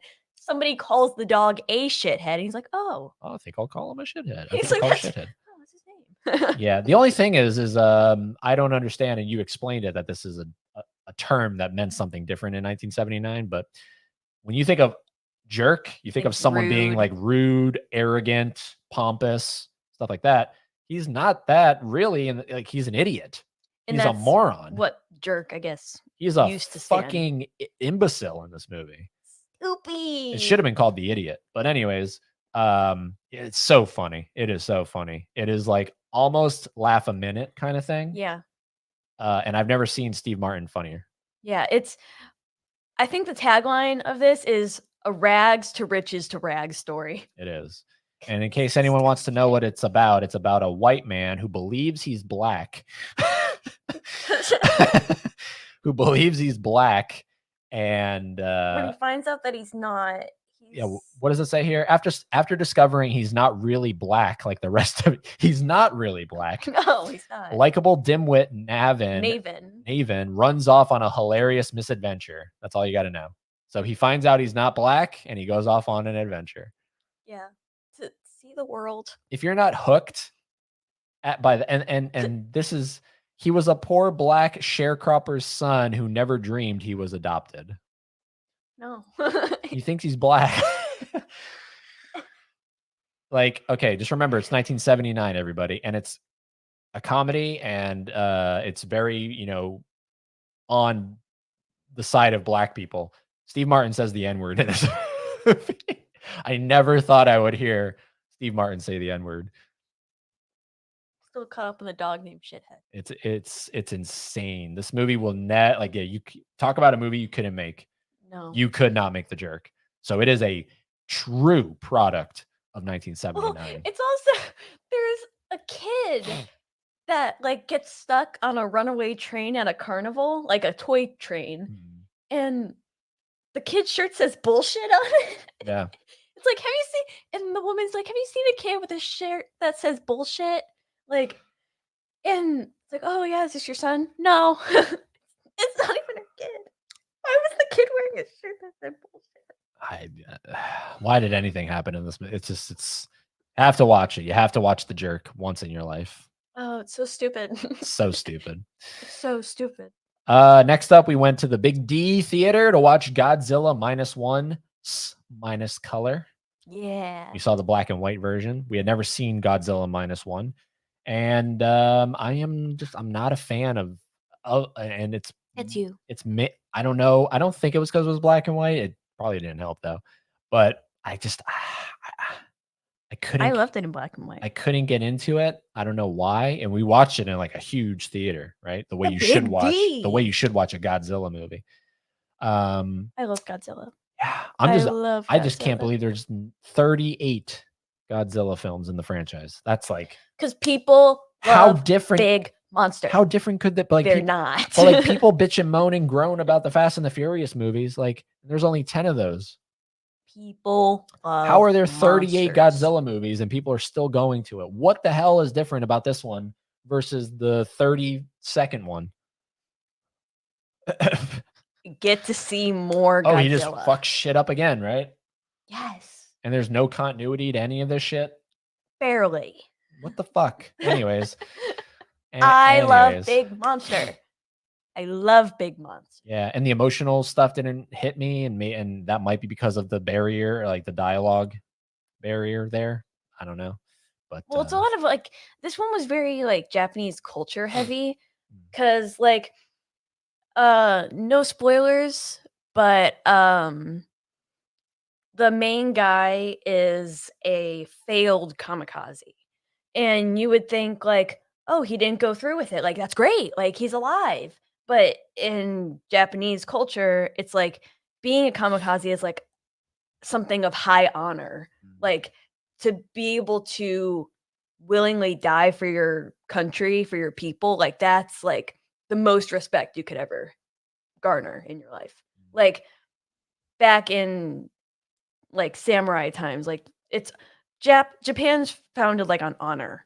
And the fact that he didn't go through with that, you like us as Americans would think like, oh, he could go home and be with his family. But the Japanese, they're like, you are the biggest disgrace known to man because you didn't go through with it because you valued your life more than your people, more than your country. That's the worst thing you could ever do. And so it's like that alone is hard to stomach Mm. and like hard for somebody like you to comprehend. So you're probably like, why are they like shitting on this guy? And it's a lot. It's a lot. But I vibe with it. I mean, I followed the story. I understood what was happening, why he was acting the way he was acting, the disgrace and everything. I don't know. I don't know. I don't know. And there was a lot of like, I know you said it's you have to suspend your disbelief, but there was a lot of like weird stuff I wasn't understanding with how big is Godzilla? Because there's certain times where, Big. but there's certain times where they're in the water and like it, although you think she and most people think he, but we'll just say it to be gender neutral. It is not standing to its highest. We're like, if you were to go under the water, you're more than likely going to see it paddling, right, to kind of keep up. And then all of a sudden it'll stand. And then when they try to, there's a scene where they try to sink it down, like pull it down, and it's standing. It's just like the water wasn't adding, like the Leave Godzilla alone. what's the physics of the water were kind of confusing to me. Leave How Godzilla it was working. alone. But that's like the minor issues with the film. I don't know. I couldn't get into it. Cool. Couldn't get into it. Visually great. Yeah, visually. I mean, Yeah, that's really why you go to see Godzilla. I would like to because the see visuals. honestly, I would have preferred to see the color version, but we missed that in theaters, so we settled for black and white. But No, I think it worked fine. Yeah, really why you go to see a Godzilla movie is like why you would go to see a Fast and Furious movie because the visuals, Right. because we like see cool thing on big screen. yeah, I get that. We but like see fast car. We like see big monster. anyways, not for me. I like the Godzilla from like the 90s. That's my Godzilla. Not my Godzilla. Next up is a lot of 5 stars in January, which is good because usually January is It's a known as poopy month. poopy month. Get So out of my brain. for the longest time, The Kid, Charlie Chaplin's The Kid, was my favorite of his films, and then we had seen a couple in between there. And now it's The Gold Rush, Really? You officially claim this as your favorite? my favorite Charlie Chaplin movie by a Wow. smidgen. Like if it's 100% Gold Rush, 99 is The Kid. It's like Wow. this much. Yeah. I still love The Kid. Oh yeah. But The Gold Rush is like The Kid is minimal, right? Like you can tell he had no budget. That's his first movie, right? The Gold Rush is sort of like what can happen if you give Charlie Chaplin Some money. some money, right? They probably gave him $100. But like, what can you give this guy? And then you get all this, right? Mhm. And yeah. And we watched the 25 version. There's another version that's on the Criterion disc that I would like to watch. It's a later version of like 20 years later. It's the 42. Yeah, where it's like he adds like narration, he adds like a musical score, and because the original 25 version is partially lost, so they had to. It's almost like a stitched together version. It's a work in progress, and so that kind of annoyed me because I was like, it's a work in progress, right? Nothing that I'm watching has any stamp of approval from Charlie Chaplin, whereas that 40s version he approved. Yeah. That's his approved version. So I do want to watch that version as well. I wouldn't mind seeing it, but I think the consensus is like the hearing of his voice and the narration is jarring, and the score is jarring. So it's like it takes away from the simplicity that was a silent film. Okay. And what is the Tramp, like, pretty simple but effective. It takes away from that. Which is weird because in this movie he's credited as the lone prospector. I think that's the Yeah. word. He's not credited as the tramp, but he is the tramp. Yeah, he's He's 100% the tramp. I don't know why it's just not the tramp. I love like him with the stupid bread. That was everything to me. Yeah, that's known as one of the most famous cinema scenes ever. Him dancing with the bread. That and I love the house. That's Yeah. that's one of my favorite scenes. The balancing of the house. yeah, and they're like, why is the floor moving? just endless And inventiveness. there's just a bear. It's great. Yeah, it's great. I will say because He's just a gooby woober. there is emotion and heart, and there's heart in this, but I will say the kid has much more, like, you know what I mean, in terms of what that symbolizes, and him taking in a kid that he doesn't even know. Like, I love that, But yeah, the gold rush He's is. just a gooby woober in this film. I do want.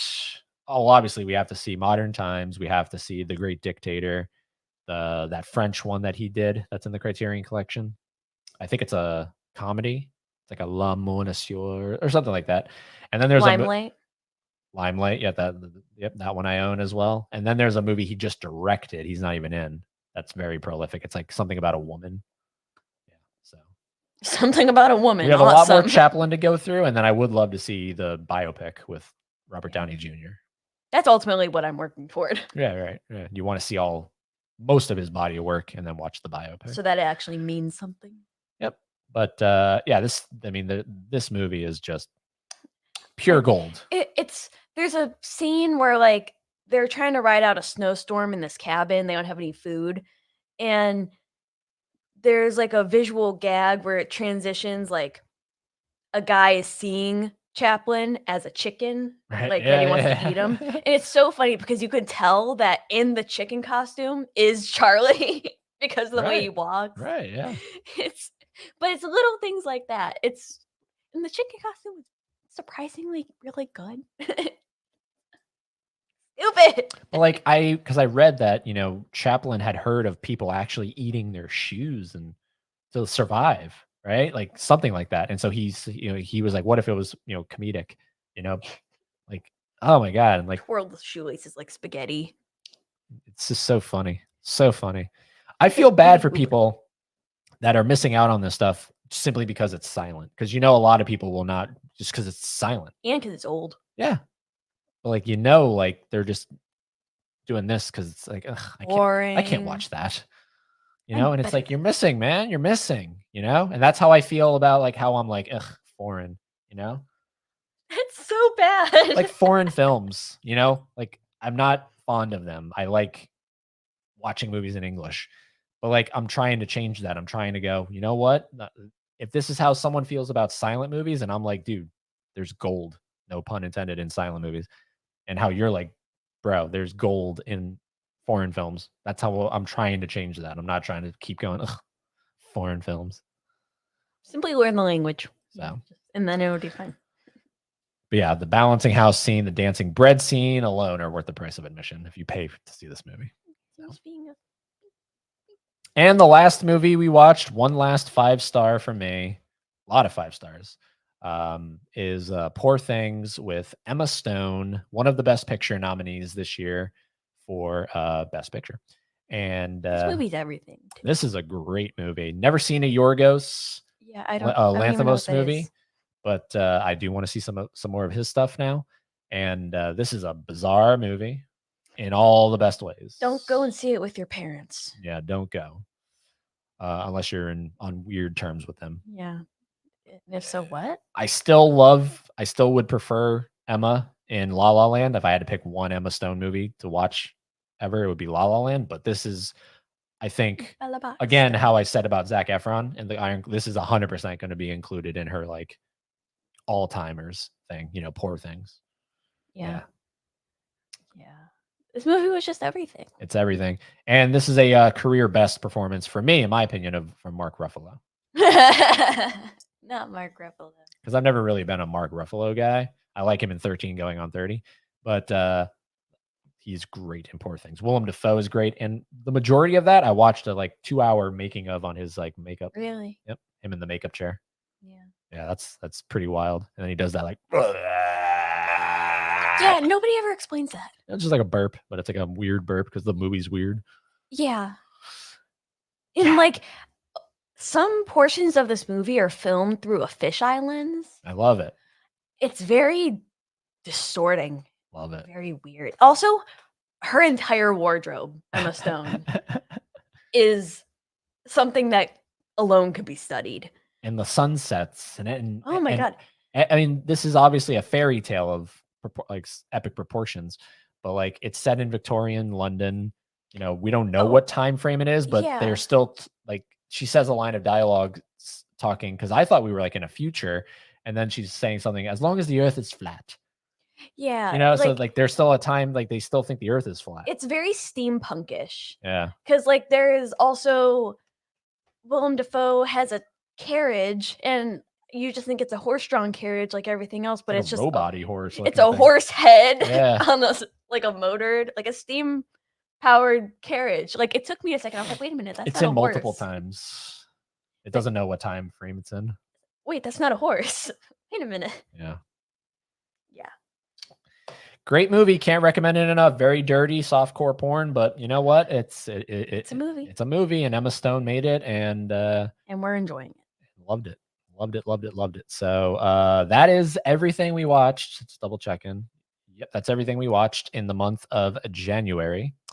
Right? Because we watched that February 1st. Yep. Okay. So that is everything we watched, ladies and germs, in the month of January. And what did you think of everything we watched? Let us know. We all know my recommendation for January is Origin. What is your recommendation for January? And then we're going to go back to December so we can fill in that gap. What's the one you watched? You were like, please, people, watch this. Honestly,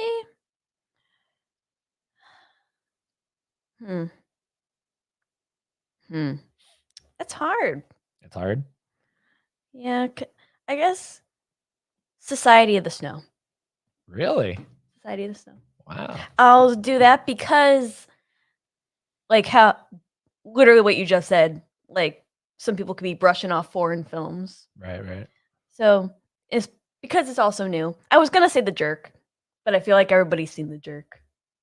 And if you haven't, go see The Jerk. But because it's new and it's on Netflix right now, Society of the Snow. Cool. So we both picked a 2023 film. Interesting. High five. Now, December is interesting because obviously that's a lot of Christmas. But we did watch some other stuff in there. So I'm going to be that guy and say The Abyss. Because we watched The Abyss in December.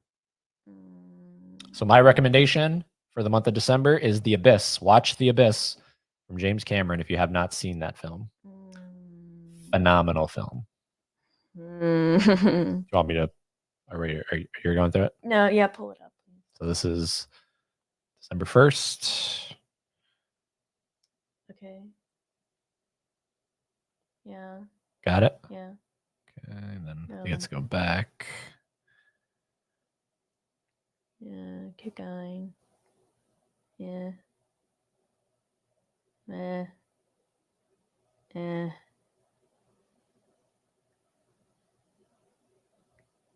Can I say Paul Blart Mall Cop? You're not going to say Kill Bill? Yeah, I'll say Kill Bill. But Paul Blart? I thought you were going to say Gremlins or Kill Bill or. Yeah, I'll say Kill Bill, but the whole bloody affair. Yeah, so volume 1 and 2. Volume 1 and 2. Yeah, so neither one of us are picking Christmas movies for the month of December. Nah. But if we had to pick a Christmas movie, if you're absolutely... I'd say Gremlins. You're going to say Gremlins? Yeah. I'm going to say... It's either White Christmas or Christmas in Connecticut. Oh, they're good. And Die Hard was really fun, too. We watched that in the theater. I'm going to say, if I have to pick a Christmas movie, I would say White Christmas. Gremlins. Yeah.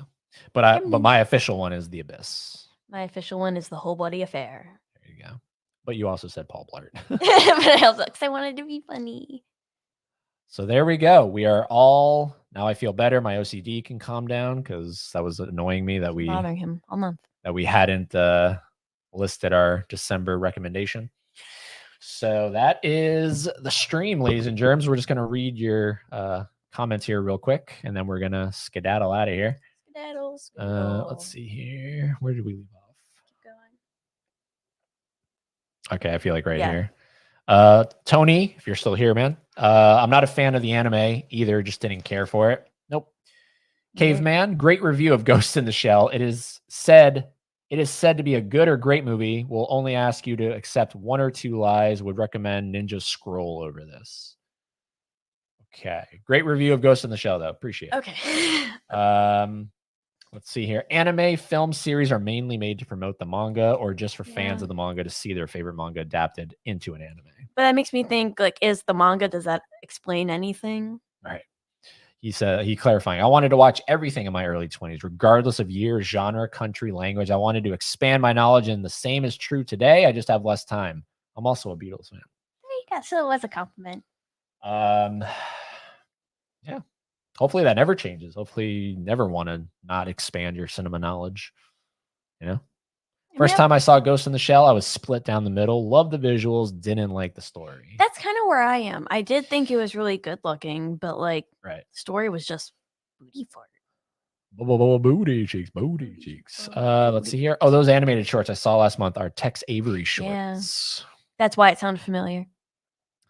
Wonka, a prequel to the 73 Willy Wonka. You know that's a lie. Like Cruella 2021 is supposed to be a prequel. It's just a cash grab. Although I heard good things about that. And Emma Stone, I mean, come on, it's Emma Stone. I do kind of, well, first I have to see 101 Dalmatians. Which you just added to your watch list, I saw. And then I would like to eventually see Cruella. Dell. What's up, man? Thank you for being here. That's what I'm saying. Laren, where's your letterboxd? I've tried, dude. Rock, I've tried. He's come back with, I'm just going to use pen and paper. So please see the Spielberg version. Amish. Far superior with lots more weight to it. Yeah, I feel like, because I teared up at the end of the new one. But I know the story. I know the beats of the story. So I was, they didn't stretch it as much as I wanted them to. So I didn't cry, but I knew that that's how it ended. So hopefully, I've seen the Spielberg version. It's been so long. So I have to definitely, it's a rewatch for sure. But yeah, I think we're both going to like the Spielberg version. Oh, wait, more. A prequel to 101 Dalmatians 96, so the live action one? It's a prequel to the, the Glenn Close live action one. Interesting. I just noticed that. Yes, Dell, you need to see, everybody needs to see Origin. It's my recommendation for January. And the fact that it got 0 again, this is why I have no interest besides Best Picture. That one I am interested in, but I have no interest in these award shows because Origin got nothing. It got nothing. Like the Iron Claw got nothing. Really? That one surprises me a little bit. You know? So it's just like, come on, man. Come on. So, and I don't know if you saw, because the Grammys just happened. Mm-hmm. And Drake was like on Instagram or something because he doesn't care about the Grammys. And he was like, this show means shit. And he was like, he said something along the lines of, this is decided by a group of people that you're never, ever going to see. This is not fact. This is not we're not in the NBA, what we do, art. We're not in the NBA. It's not definitive. There is a winner in the NBA, stuff like that. So he was like, and then he was like, if you are touring, if you have people coming to you, spending their hard-earned, you've won, Yeah.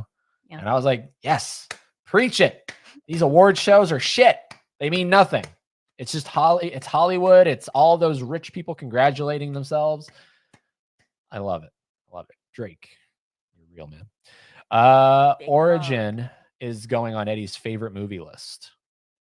I mean, yeah, it would. Like if I made a list of favorite movies of all time. It's not in my top 100. It's not in my top 100 movies. No, it hasn't cracked the top 100, but maybe it will one day. But yeah. There's Caitlin. Buenos noches. Oscar, I know you'll be disappointed, but I don't think I'll be making one because Laren is stubborn. Laren will not budge. Unreal. At Laren, you broke my heart. And then this is when we went off. Dell says Alec Baldwin kills it in Glengarry Glen Ross. He does. He's only in one scene. You never see the guy again. I see you and hear you. The mics are off. Okay, so okay, gotcha. Now they're on. I was in sales for a few years. Also hated every minute of it. It sucks. Absolutely sucks when you don't know that you have a guaranteed paycheck coming and it's all reliant. And I like John Bernthal in The Wolf of Wall Street. Sell me this pen. You're such a good salesman. Sell me this pen right now. I would go. I can't sell you that pen. It writes. I can't do it. So yeah, I hate it.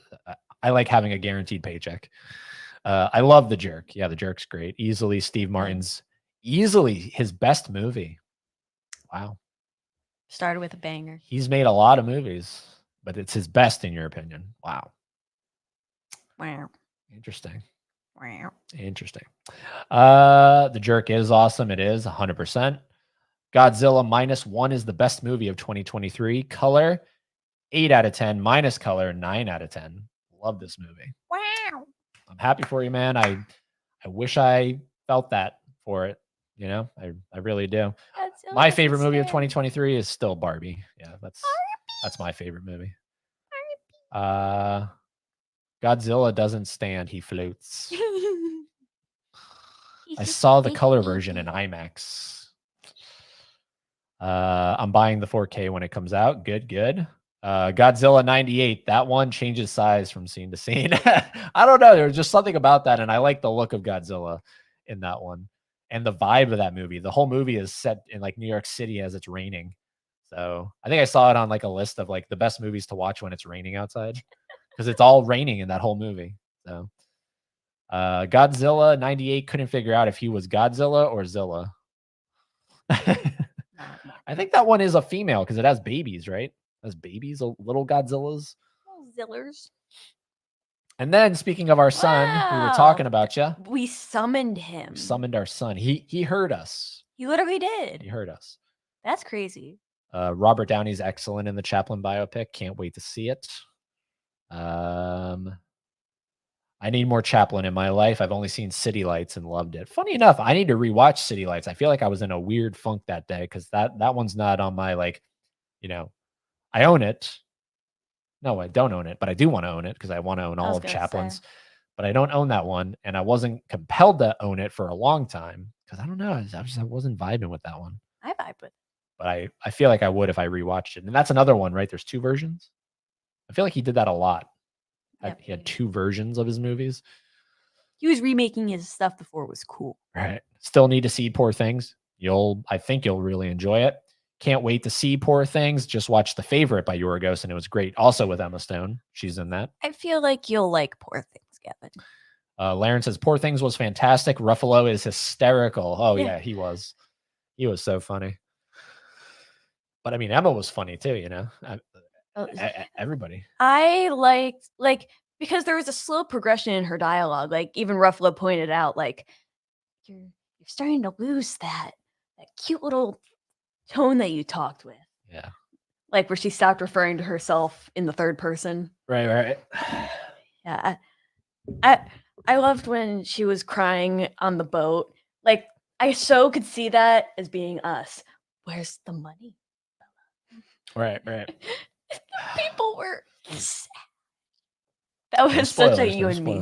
That was such a you and me scene. And then Rock Music says, my favorite of January is The Long Kiss Goodnight. There you go. And I think that's a good spot to end it on, talking about good night. We have to make dinner still. We have to eat. We haven't eaten anything. So I heard your stomach growling. So, yeah. Thank you for watching us live. Anyone that tuned in live tonight, we appreciate that. Thank you for being with us during that little hiccup with the camera randomly shutting off and the mics going out. But we're back. We fixed it. And yeah. We'll be back with I'm gonna try to do more videos. I've kind of backed away a little bit from the pre-recorded videos because you're too lazy to edit. Yeah, but we'll try to come back. We'll try to come back with some videos, and definitely look forward to Rotten Tomatoes round 2 with the winner from round 1 and 2 new guests competing in Rotten Tomatoes the card game, and it's gonna be a lot of fun. So thank you for being here with us. If you watched live, if you're watching on the replay, appreciate you watching the replay. And thanks, FOS. Have a great week, everyone. You as well, Laren. Great show, says Dell. Appreciate that, man. Thank you so much. And yeah, we'll see you very soon. Keep watching movies. And as always, keep being fans of something.